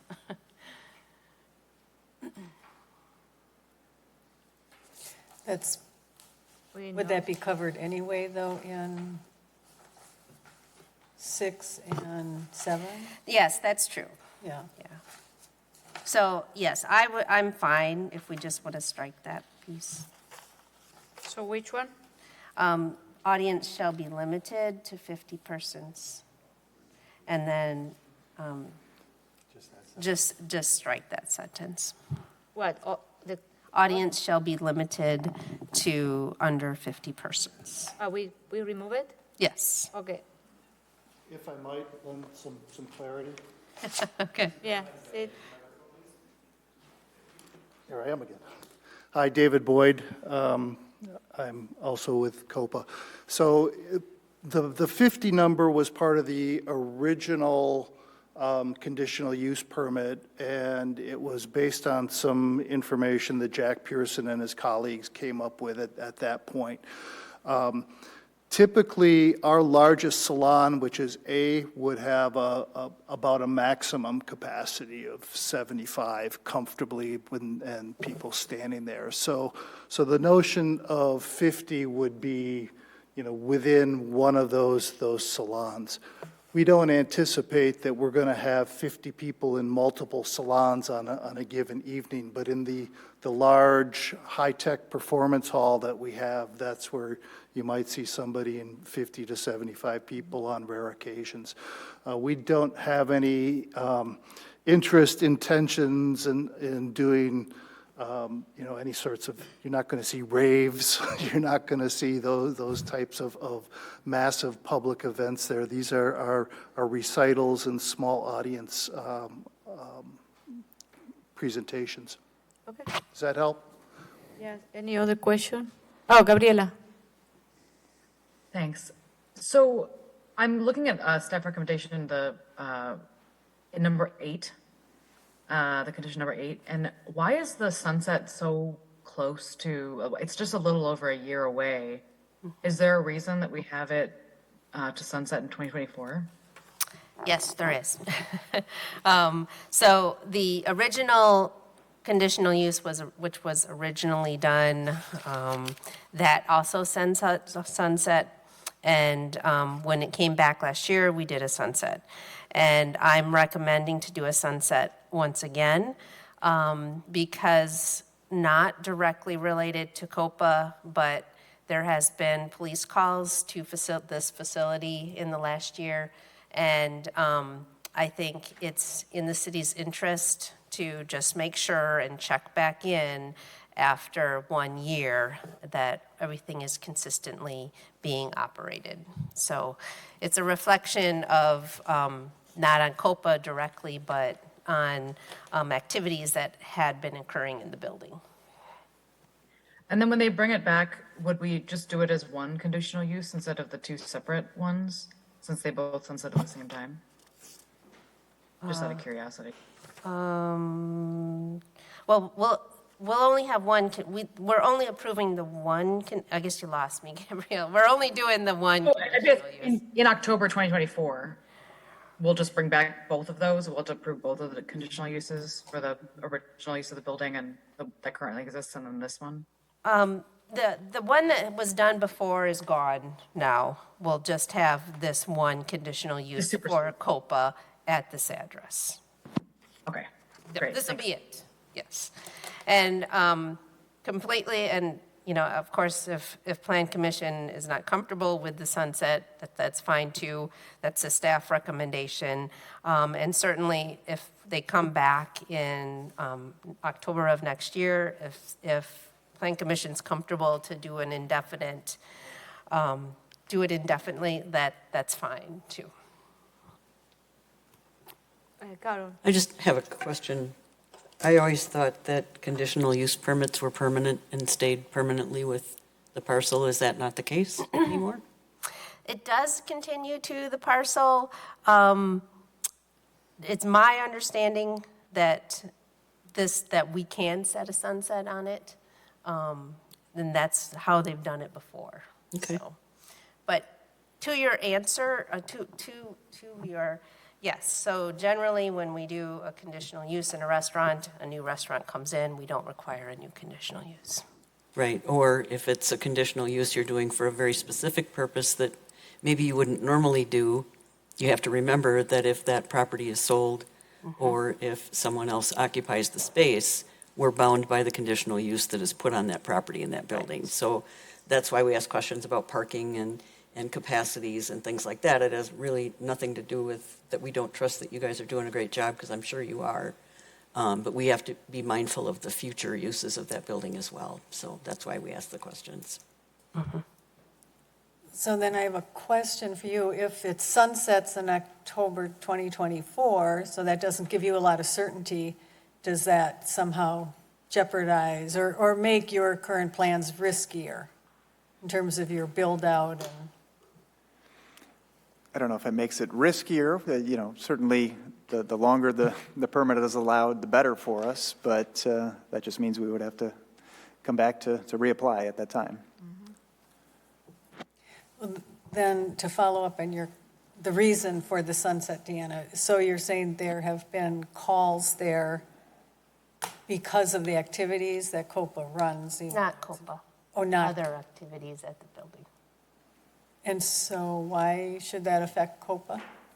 Why should that affect our It affects conditional the use? property owner, and we want to make sure that everything, that we have consistent use here. Yeah. So I have a The conditional question. use is not for COPA, it's for the address. And that address and ones close to it have had thank you. issues in the last year. And so I completely, having been through this twice now, because we've approved it each year, I totally agree with staff's recommendation on that. I do have a question while I have the mic, I'm just going to take it. The 11 p.m., I think that's come up at least once, if not both years that we've gone for renewal on this. 11 p.m. in that neighborhood, unless lighting has improved since last year, I don't know that I'm comfortable approving an 11 p.m. cutoff. So again, I don't know how much that changes your business plan. I think we talked about it, and last year I remember being, or at least with some group about, that conditional use up until 11 p.m. does not mean you can't clean and close up the building after that point, or if it were 10 p.m. That means that, practices have to be done, rehearsals and shows and everything else have to be done by 10 p.m. So I would like to just offer that up to the rest and see if other people feel comfortable with 11, because I personally would not, unless, again, there's been improvements to that site that I'm unaware of. But I would think public safety would also have some concern with that. So what were the lighting concerns? I mean, this is an industrial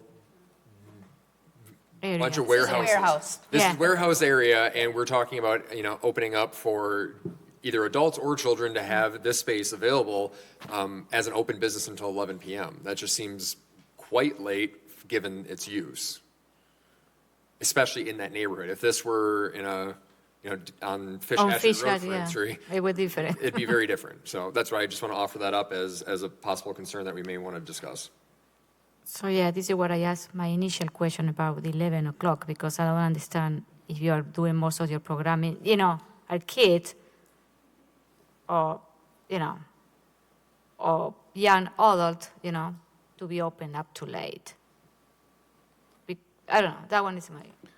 So can I try to answer two questions? So first of all, part of the expansion is into those areas of the buildings where there were problem tenants.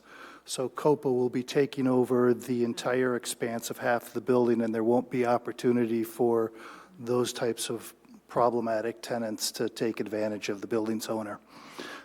Regarding the lighting, there have been some additional lighting installations on the side of the building. The audience at that hour of the night is largely not going to be children. It's going to be younger adults or adults who are coming out of studio work. And I believe that the use is probably compatible with some of the adjacent uses that are also operating till 11 p.m. based on their websites. If it's a sticking point for us, we have lived with 10 p.m. for the last 2 years. This is a renewal opportunity, and we thought we'd like to make our case once again and try it. To that, I have a question then. You'd said now with COPA expanding, it's taking over half the building. Is that right? So there's still half of the building open for rental for somebody else? Or? So the back half of the building behind the firewalls is warehouse space, and we're not permitted in there. And if you look at the site drawings, you'll see a very definite firewall that kind of goes the length of the building, and the warehouse space is on the eastern side of that firewall. All of the classroom space, the salons, the administrative space that's located to the west of that firewall will now be under COPA's tenancy. That entire western half then? Correct. Okay, thank you. Yeah, we definitely want to be good corporate citizens and neighbors. That's something we're striving to bring clarity to. Any other questions, concerns? Something for me. Oh, Gabriela. I appreciate Stephen's concern, but I just given the fact that we're going to look at this again in 2024, I would be open to keeping the 11 p.m. and then there's an ability to reevaluate in the very near future. I also kind of want to err on the side of inclusivity in terms of the type of events that they want to do. So I'd be interested to, and you know, that since the applicants, know we have the question, it'd be great for you to have some information about that next year when we come back for reapproval of the CUP. And I do appreciate your pointing out that some of those businesses right near you do have uses past 10. So I will be fully in support of what we have in front of us here. No, thank you. I understand your concern and appreciate it. It's from the heart. Any other comment, Shelley? So then it's maybe a question for Deanna. If I understood correctly, the only tenants in the building other than the warehouse is going to be COPA. So that's going to be the change to the building? That's correct. In discussions with the building owner, Mr. Sticka, COPA will have management oversight over all of the tenants on that side of the firewall. So then, does that change the staff recommendation to sunset it? I know it's putting you on the spot. I think it's fair, given the complexity of this conditional use request. I think it's fair to be consistent to how it's been handled in the past. The past two conditional uses for this project has been sunset. The first one before I came on, and I'm comfortable with still sunsetting it at this point. That's your... Yeah, another comment that I want to make, Shelley, is that COPA, I remember that COPA came to us a couple of years ago with a project to build the art center on Fish Hatchery Road, isn't it? That was the idea. On the corner of, Fish Hatchery and Post. That one was the plan. So that one was an idea that they have in mind, and then I am glad that I saw that you're still alive with this project. No, there was a pandemic in between. We still very much are interested and plan to proceed with fundraising to build a purpose-built, state-of-the-art arts facility, which would eventually replace this building.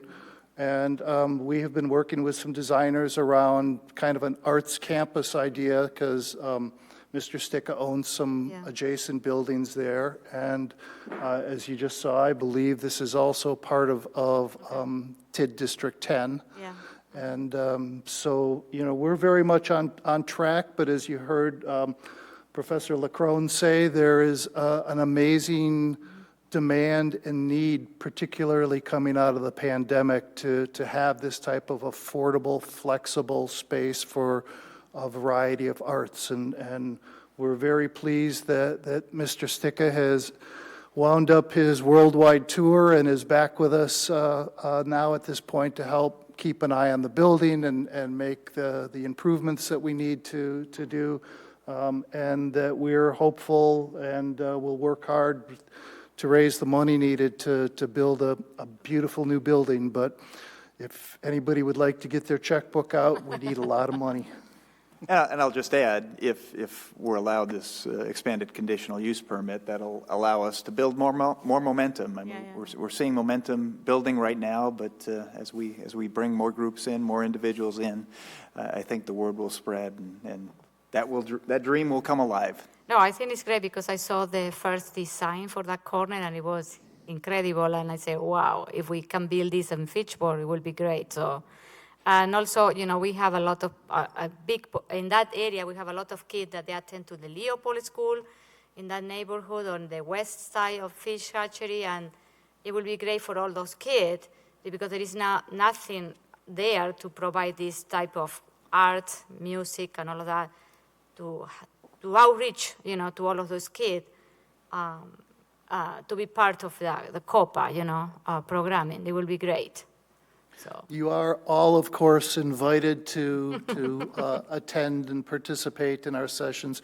We do have a number of outreach programs, too. Okay. And our Harmony program, which is teaching music to really small children.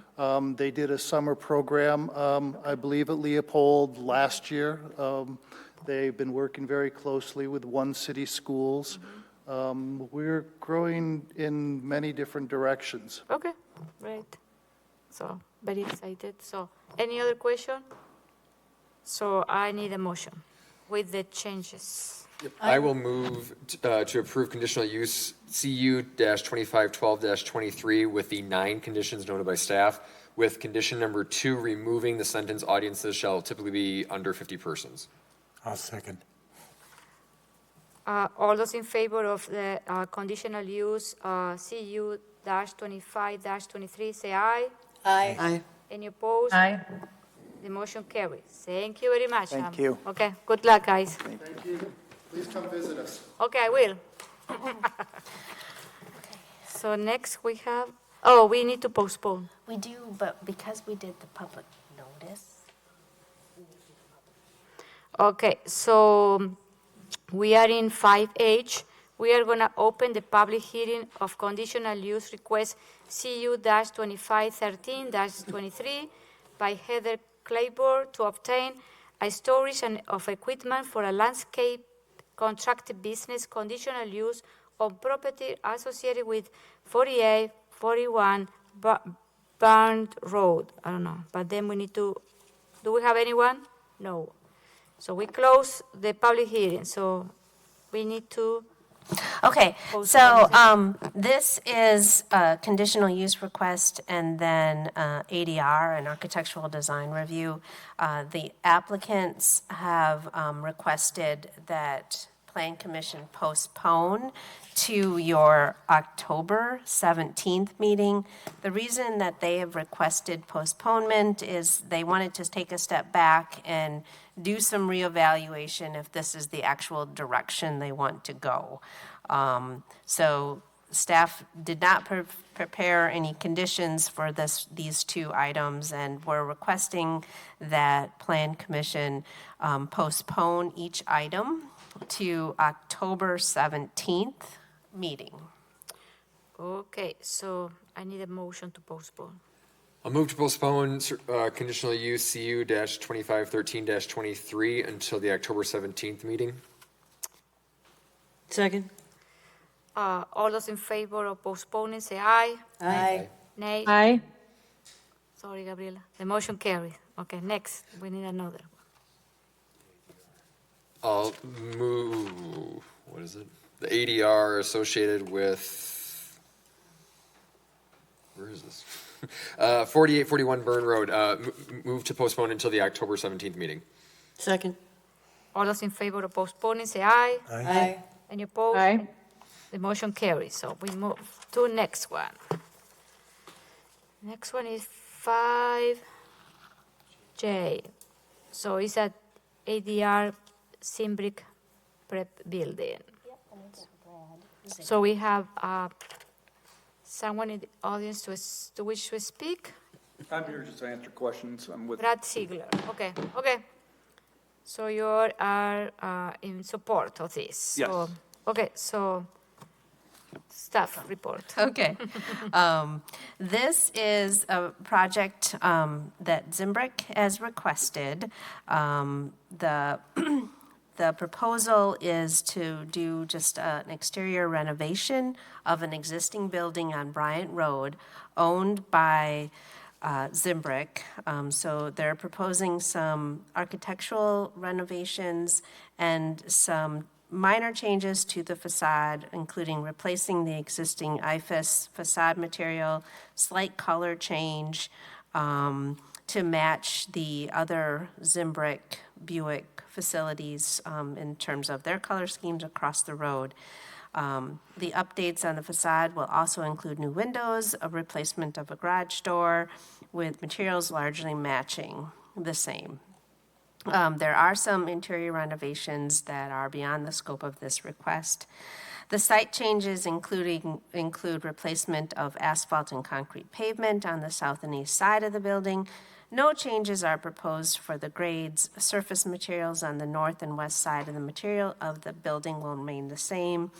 The proposal does not provide any detail for additional landscaping at that time. The entire site is impervious paving. Staff did suggest adding some landscaping. The applicants noted that the area is largely industrial, and of course there isn't any landscaping at this particular time. The lighting and security cameras on the property are intended to remain as existing. Staff recommends approval with 6 conditions. Okay, I open for question and comment. Do you want to say something? No? I'm just here to answer questions on behalf of the owner the best I can. Okay. Any comments, question? No? Okay. I need a motion. Move approval of architectural design review for Zimrick Prep Building. Second. All those in favor of the ADR? With the conditions, I'm with the sorry. condition, okay. Yes, sorry, thank you. All those in favor of the ADR, say aye. Aye. Aye. Any opposed? The motion carries. Okay, thank you. Thank you. Okay, so next. There is not anyone present for item K either, and the applicants have once again requested a postponement of this certified survey map. I'll give a little bit of background. This is the Avalon apartment project that is on index. Their existing, they have an existing lot. The existing lot is just fine. They are actually under construction right now with approximately 180 apartments. The reason that staff requested a new certified survey is there's some complexity in the access easements, stormwater easements, and water line utility easements that we have hoped that could get sorted out properly through the CSM process, have all those new easements actually listed and noted on the CSM. It is taking a way long time to finalize all the different access easements, and so they're getting close to finalizing the easements that are needed here, but they're not ready to come forward. The original approval on the building permits and actually the rezones have stated that they cannot get, even though construction is proceeding on the building, they will not be able to get certificate of occupancy, any occupancy, until the CSM is recorded. So I just wanted to give you all a little bit of background. They are requesting to postpone, once again, this CSM to the September 19th meeting. Okay, so we need to postpone. So I need a motion to postpone. I'll move to postpone the certified survey CS-2482-22 until the September 19th meeting. I'll second. All those in favor of postponing, say aye. Aye. Nay, the motion carries. Thank you. Okay, so now we move to 5L. So it's the ordinance 2023-0-14. So this is amending Chapter 30 to allow for the construction of a private wells on agricultural land adjacent to the municipal water main and amending the term on Chapter 40 for compulsory water connection waivers. So,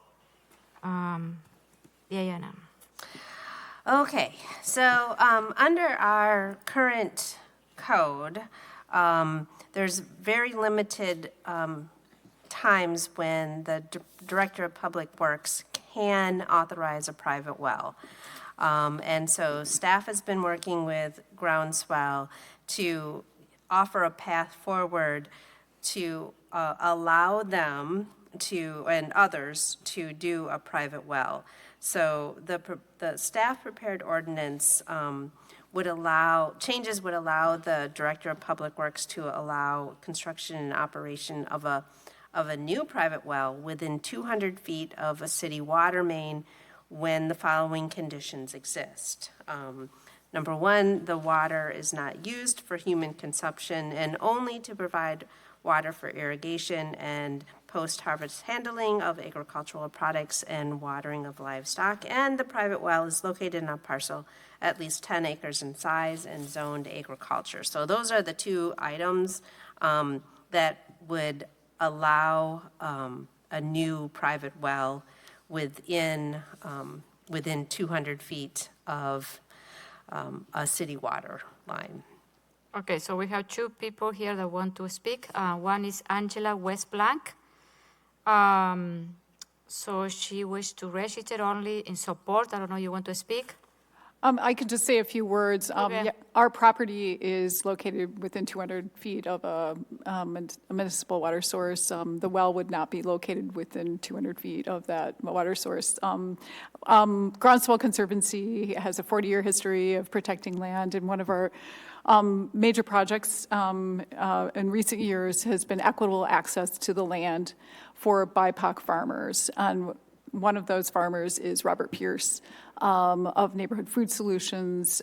We are leasing land at the Paisley's Swan Creek Farm to Robert and Neighborhood Food Solutions to run a program with youth with the intention of really helping youth learn about agricultural production, and then also basically using sustainable agricultural methods to grow crops, to basically supply to area restaurants, markets, and what have you. It's a great program. We feel really strongly about it because it's providing access to people who normally wouldn't have access to land to help the community of Fitchburg thrive. And we're really excited about the opportunity to provide Robert, who has not had access to a sustainable water or permanent water system, and has been using basically kind of a watering can method of watering his crops, access to a permanent well, which most farmers use. So that's just kind of some background. We've been trying to get this well for quite a few years, and are really hoping that we are able to have the ability to construct a well.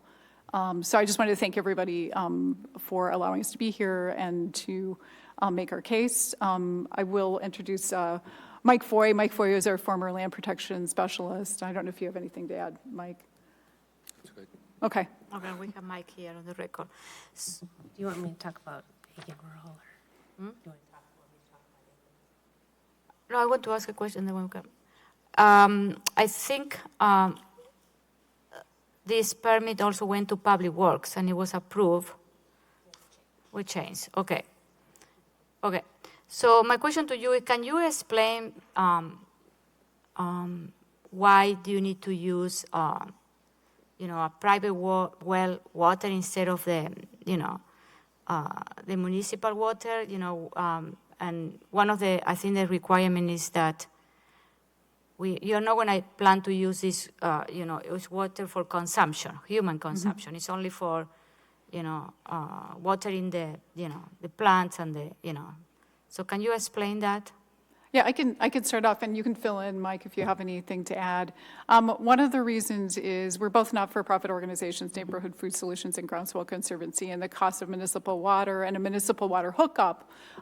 We received a quote recently for an amount from $70,000 to $100,000 to do that, which is really cost prohibitive for us. Drilling a well would be a lot more economical for us.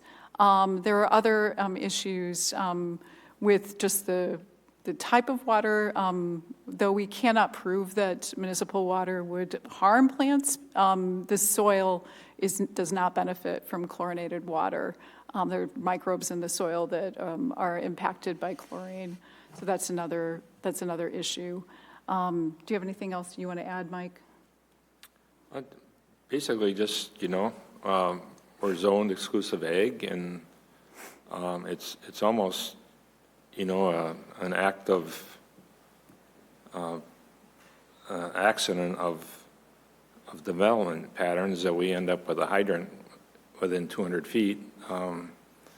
The Century Farm that sold the land to Groundswell, they parceled off a 3-acre residential lot. They've been allowed to get a well because they're not within 200 feet. And it's just, it seems like Fitchburg has a strong statement of support for its, for the ag comprehensive planning, and it's just, we're just trying to be treated like other farmers, I guess, and paying to have water pumped and filtered and disinfected and distributed is just unnecessary for what we're trying to do. So can you mention what happened today, what happened in Public Works and what happened in? Yes. So last night, the Board of Public Works reviewed this ordinance 2023-0-14, and they made a small change in Section 3, Section 4090, to change one word that is agreement has been recorded shall. Instead, they made a change to say that it may be granted a compulsory connection waiver. So it's a small change. I guess maybe it might be helpful. You put that on the If screen. I just put it up there. Yes, I can do that.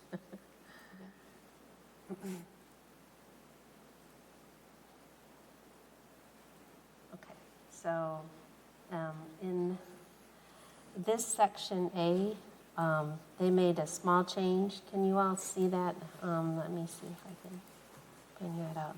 They made a small change. Instead of shall, they used the word may here. So, and then ag and rural, What was the logic for that? I am not certain about Okay. that. I'm sorry. Hardly seems like a small change to me. I mean, there's a big difference between may and shall. I was at the meeting, and one of the reasons that I heard was sort of a vagueness and making it sort of parallel to the words may up above in some of the other language. So that's what I heard. So I'm sure it's on the tape. It should be noted that the current Section 4090 uses shall be granted. It's obviously within your prerogative to change it, but it would be a retraction of rights that are currently enjoyed by agricultural zone landowners. Okay. Okay, Carol. Question for Deanna. Does this require, anytime someone would want to do this, are they already required to come and apply for a permit or have the well approved anyway? Because to me, that major change is that, if it's in the ordinance that it shall be granted, it's assumed, and I wouldn't think that they would need to come to the city to get approval. But if we change it to may, is there a process outlined for how they would come and get that approval? I mean, to me, that seems like that's the biggest impact of changing those two words. Like,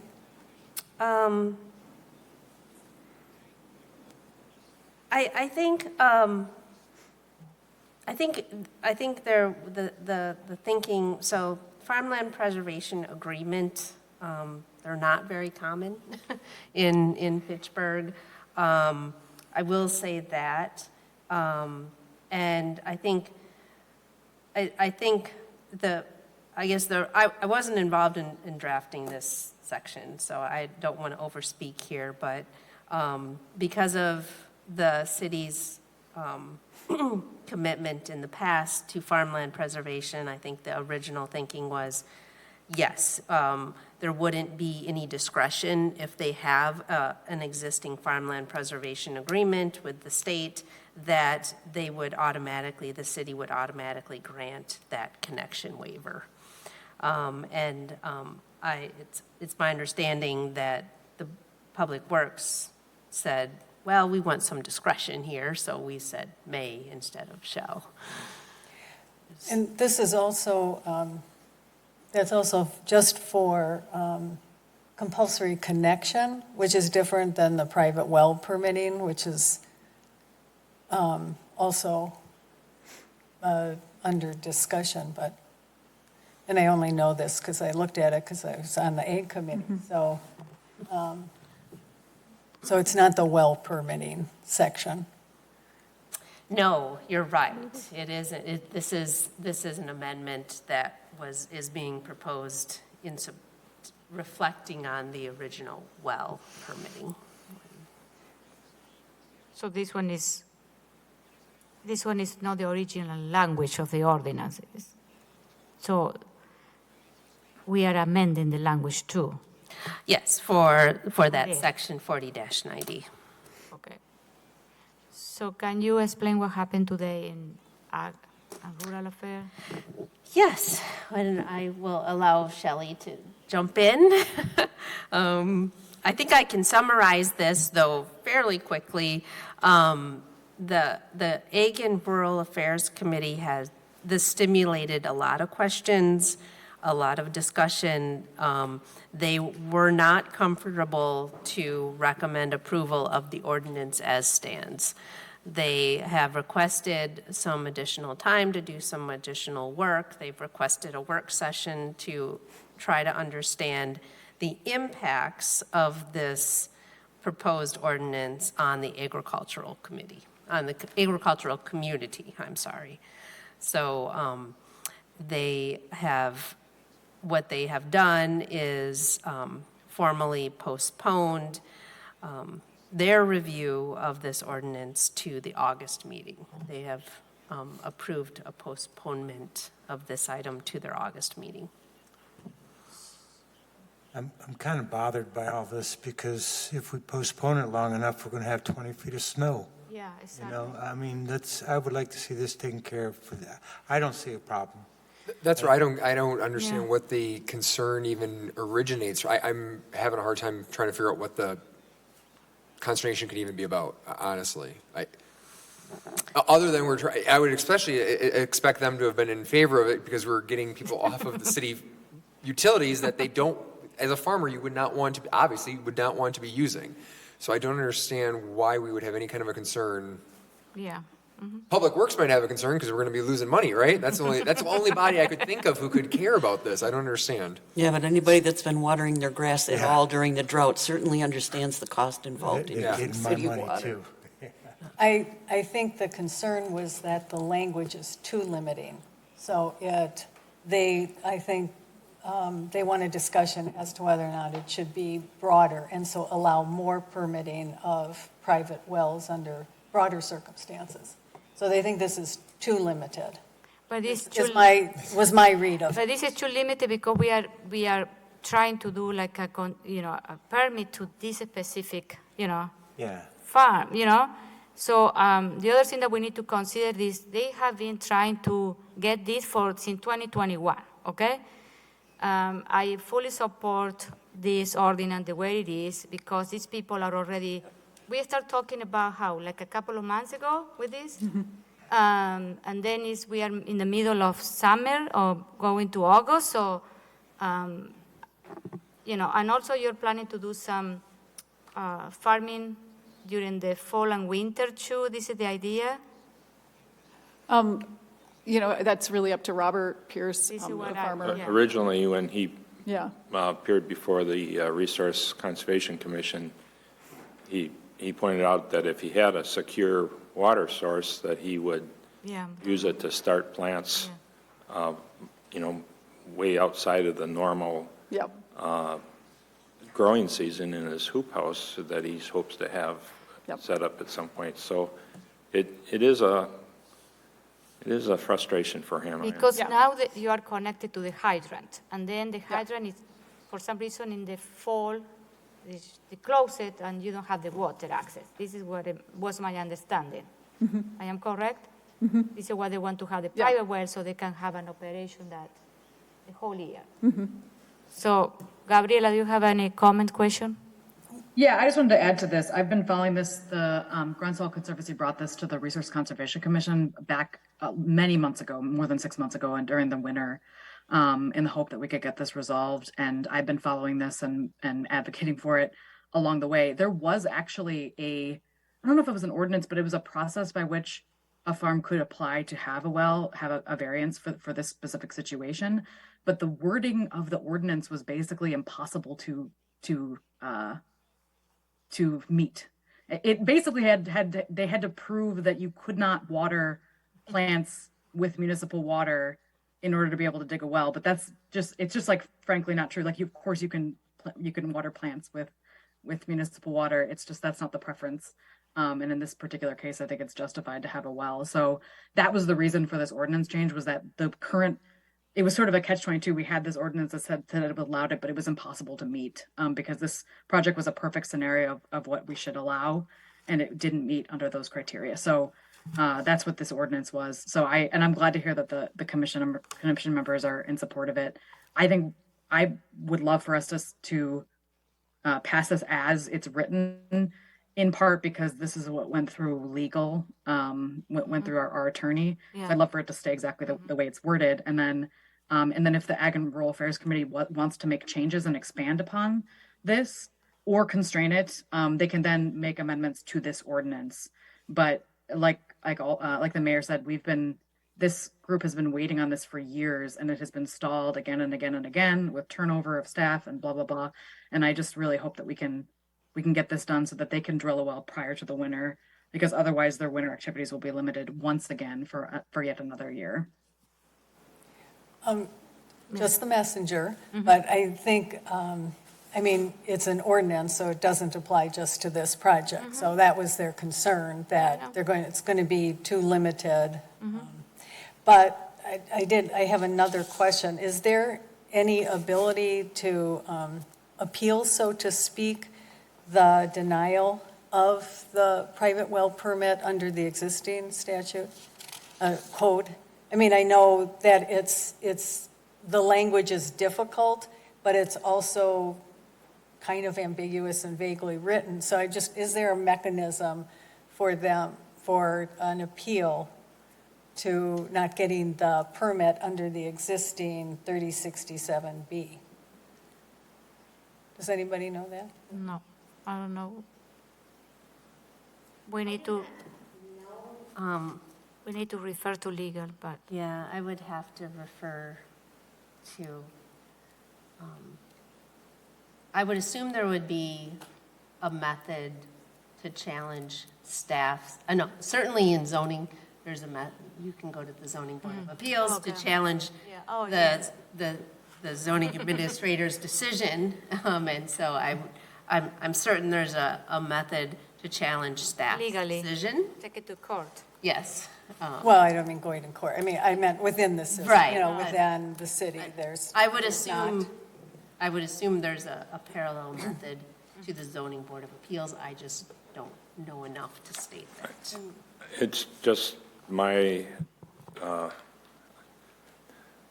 reading, but it appears that you would appeal to the Public Works Commission or Board of Public Works, and then failing that, appeal to the Common Council, but that's not a legal opinion. But it's okay, Shelley, because every commission has a right to postpone, vote down, or disagree, So here in plan, if you don't feel comfortable, you vote against, you know what I mean? But Plan Commission can move forward and approve this, and then eventually it's go to council, and council has the final voice. So council will decide what to do with this. So all the commission can say no, but you go to council and council say yes, it's council. So, but we are giving opportunities to several commission and committee to to to provide feedback. Public Works did that last night. Ag and Agricultural Fair, they don't feel comfortable. They say, well, I think they postponed because they didn't feel comfortable to approve that. For me, it's like they are against, fine. And then this body had the opportunity to decide yes or no, and then we move it back to Tuesday when council will decide. So this is what is the process. So are you ready to, okay? Well, so we need roll call for this or no? Can I? Yeah. I'm very sorry, but then if we are going to move forward on this, I raised an issue in the Ag Committee, and we had all discussed about, in the proposal, and now I can't find it in front of me, there was somewhat of a limitation as to the type of crops, right? And so we might want to take out that limitation. What? Okay, so sorry, I can jump in there. So as the ordinance is written, I have, staff has recommended that there, as defined under the SIC manual 016 and 019. Where are you? What page are you on? Yeah, can you guide us so we are on the same page? Yep, sorry, let me bring that back up.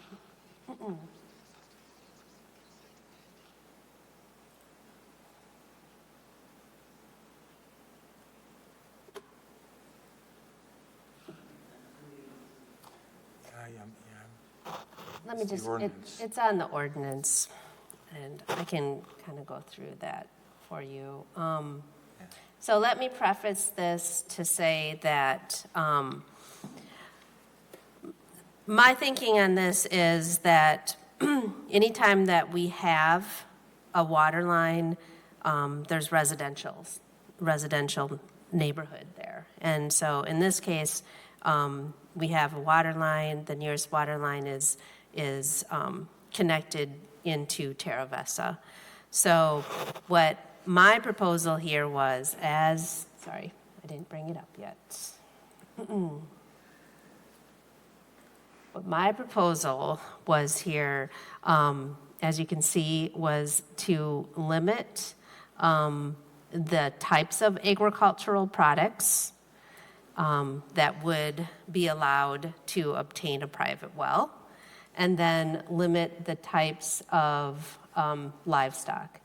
My thinking there is that because we're going to have a water line in that urban-rural interface, and this new well, a new well permit would be coming in after existing residential is already there, and with the thinking that the well would be an intensification of current uses, that it would be in the city's interest to limit the agricultural products to 016, which refers to vegetables and truck farming and agricultural similar things, and then just some miscellaneous kinds of uses, and then limiting the types of livestock to mainly just horses and things like that.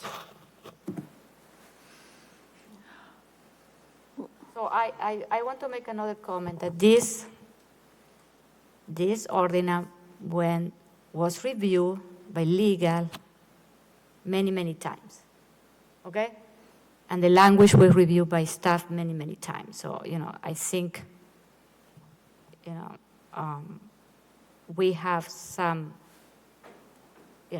I would say, good product here, you know what I mean? It was done, the research was done, it was doing, so. So to summarize that, if you are uncomfortable with the limiting of the types of agricultural products and the types of livestock, that those two clauses can be removed. I would just caution you that under, of course, AX zoning or agricultural mostly agriculture, AX and AT, there's a wide range of agricultural activities that could happen that might not necessarily be compatible to existing residential. And all I was trying to get at is I didn't want to take those calls, right? But right now, there are also that expanded group of products and livestock that are right adjacent to a main. Right. It's But farms that don't need to ask for a new well. they don't have to ask for Yeah. a new well to allow the intensification of use. Right. So, I mean, there is that. Yeah. Okay, so any other comment, questions? I just, From having chickens and goats and other No. small animals? No. Is it, so it's not just horses? Right. It Okay. would be So what does it not like a exclude? chicken farm. What is it, what's the intention of exclusion? What are we trying to not have? A pig farm obviously would be not something that we want anywhere near a residential neighborhood. I mean, is Right. it those types of uses? Yes, that we're that's trying what to- I was trying to get at Gotcha. here.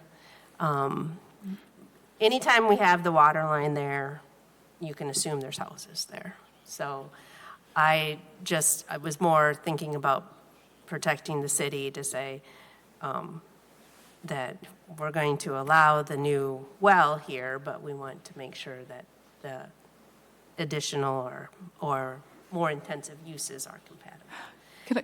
And I'm comfortable if you want to just strike that, that's fine. I'm just saying, but there may already be a pig farm right next to a residential area, and we can't do anything about it. It's only if they ask to put a new well in. So you're already having pig farms, perhaps in residential, and then the types of crops, I think. Deanna explained what the crops that would not be allowed, and I can't remember now what. Yeah. So, like, a big wheat farm, here, I need to just, getting late. It would be nice next time to have that as a supplementary information in the packet, so.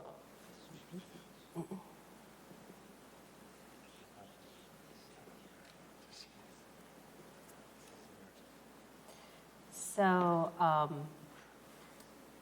the things, let me go, gotta get to the right place here.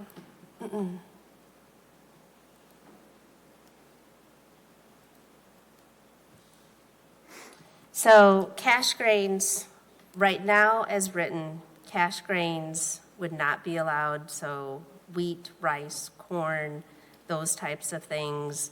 What would be allowed would be vegetables and melons.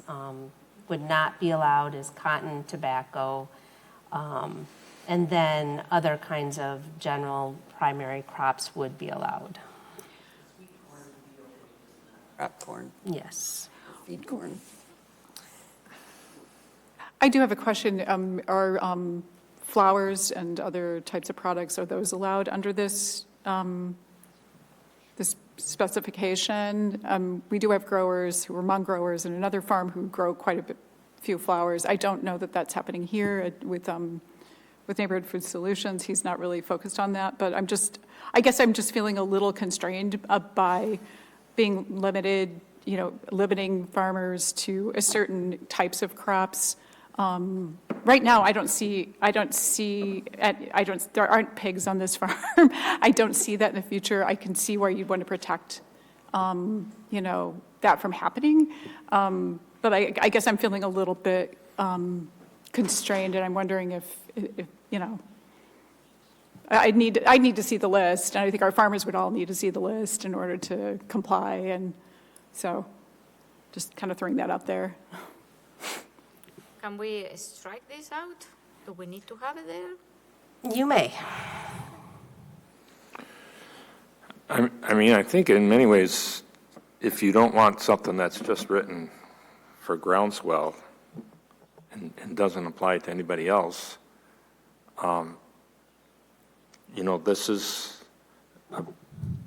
these questions are better handled in Chapter 22, where you have your permitted uses for your agricultural zoning districts.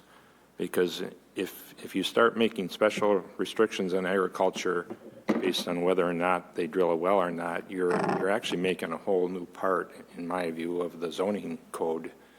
And all those things are allowed now, as I'm sorry, the member pointed out, and they could happen on any farm. It's just when someone would want to drill a well that all of a sudden it would become more restrictive. So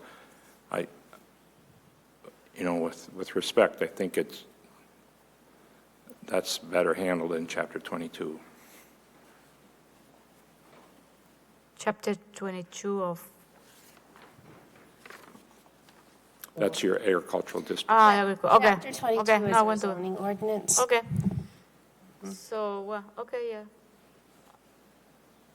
So I think, I don't know, I don't know if anyone want to remove that? SIC manual references from sub 1.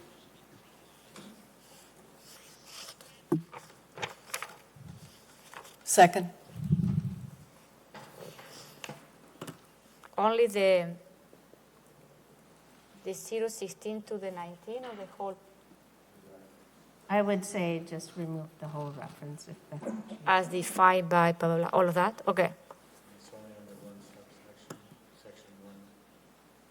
That's the only place where that it's mentioned.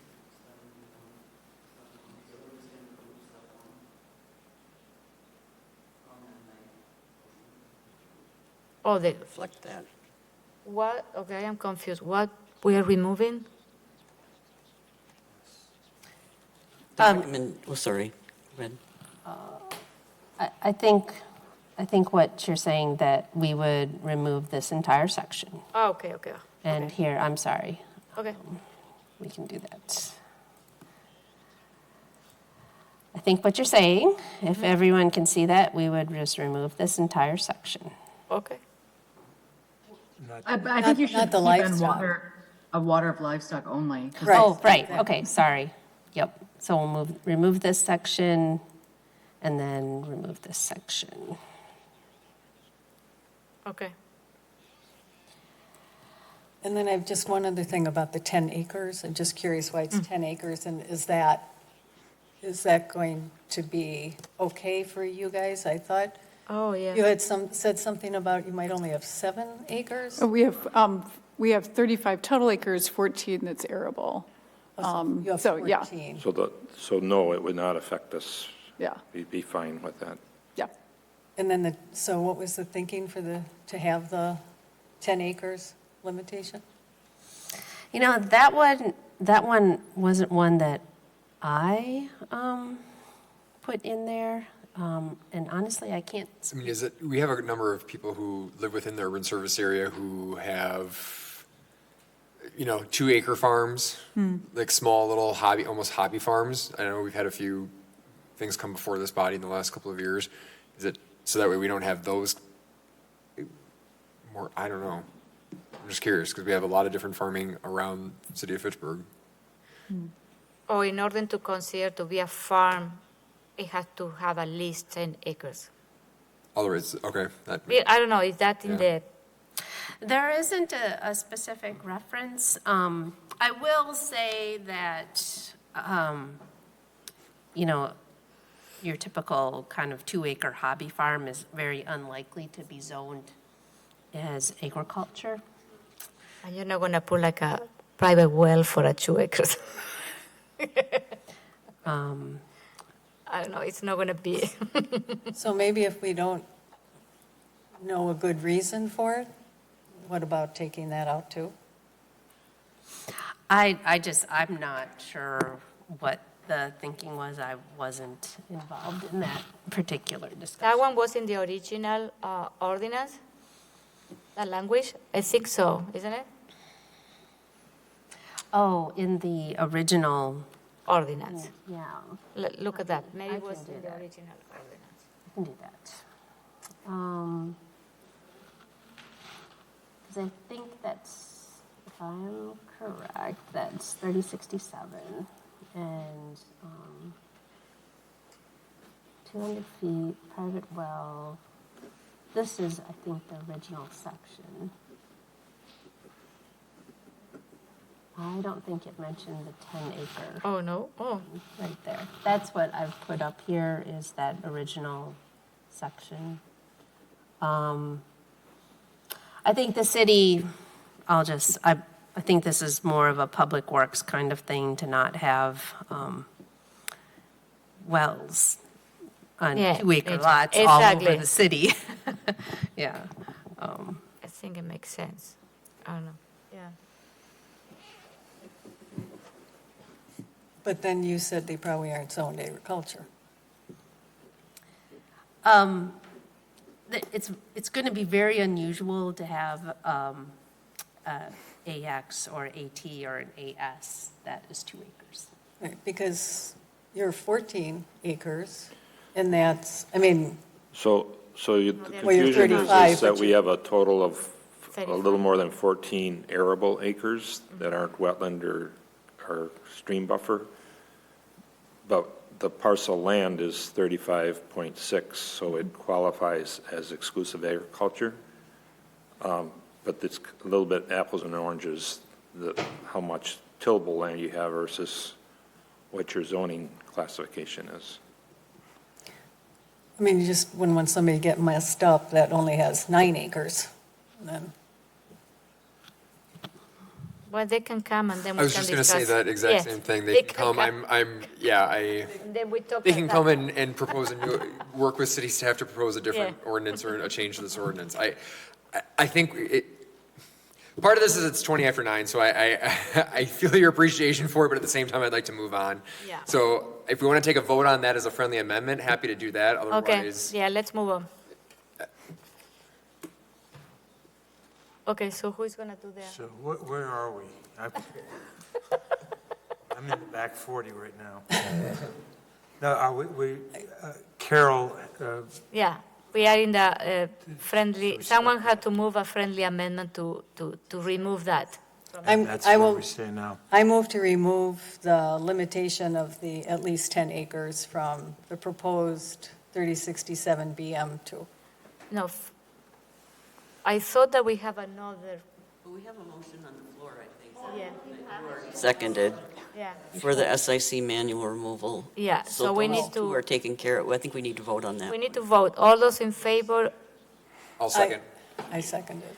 Okay, so all of in favor of ordinance 22-23-014 with the changes to remove that as defined by the CIC manual as 016 and 019, and as defined by the CIC manual as 0272 and 0291. Say aye. Aye. Aye. Aye.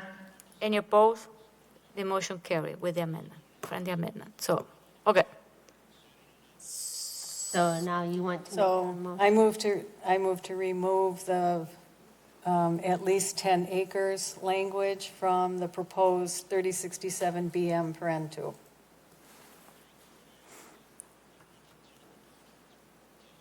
Do we have a second?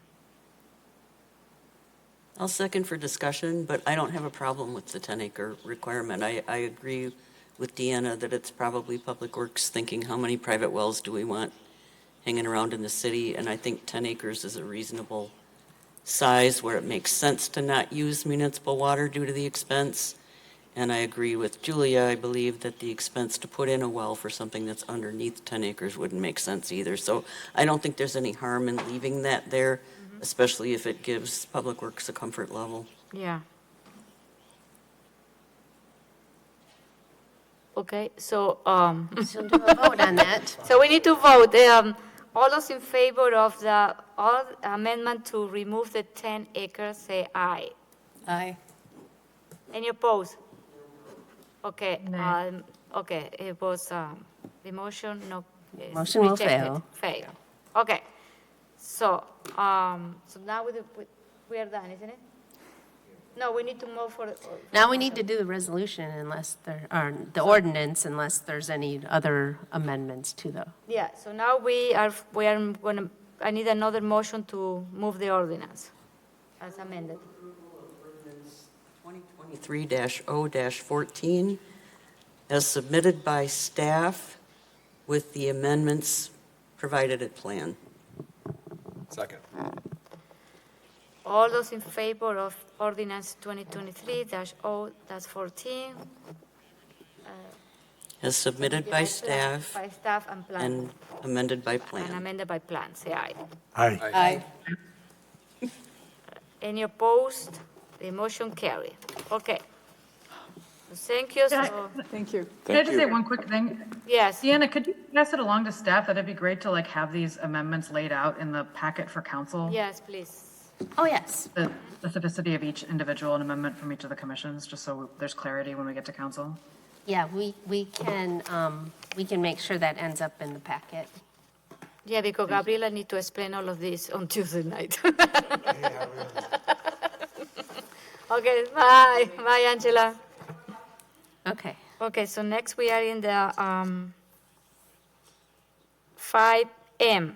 So is Well, resolution. can I just say something quick? I just want to apologize to all the pig farmers in Fitchburg. I meant no offense at all. It's just I really don't want you next to my house. So you party on. I love ham and I love pork chops. So just want to apologize to the agricultural community for those comments. So, so next we move to Resolution R-131-23, granting public utility easements on Outlot 35 in Terravesa. That's it.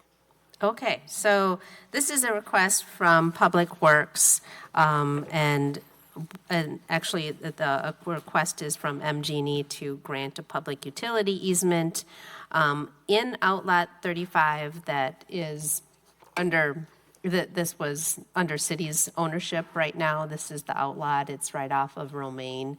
And MG&E is requesting a public utility easement that will just parallel Romaine Road. So staff recommends approval of the resolution. We don't see any issues with this one. Okay, any comments? Questions? All those in favor of Resolution R-131? What? I'll move to Oh, sorry. I'll second. Okay, oh, thank you, Stephen. All those in favor of Resolution R-131-23, say aye. Aye. Any Aye. opposed? The motion carried. Okay, thank you, guys. So we are at the end of the agenda and report from department. Any comment? I have no comments right today. Just a note, we are moving ahead on the neighborhood plans. Hopefully it will get to council for a referral for next week. Oh, good. Okay. Any announcement? No? So I need a motion to adjourn. So moved. Second. All those in favor of adjourning at 9:25, say aye. Aye. Aye. Any opposed? The motion carries. So thank you very much and see you next month. Thank you, guys.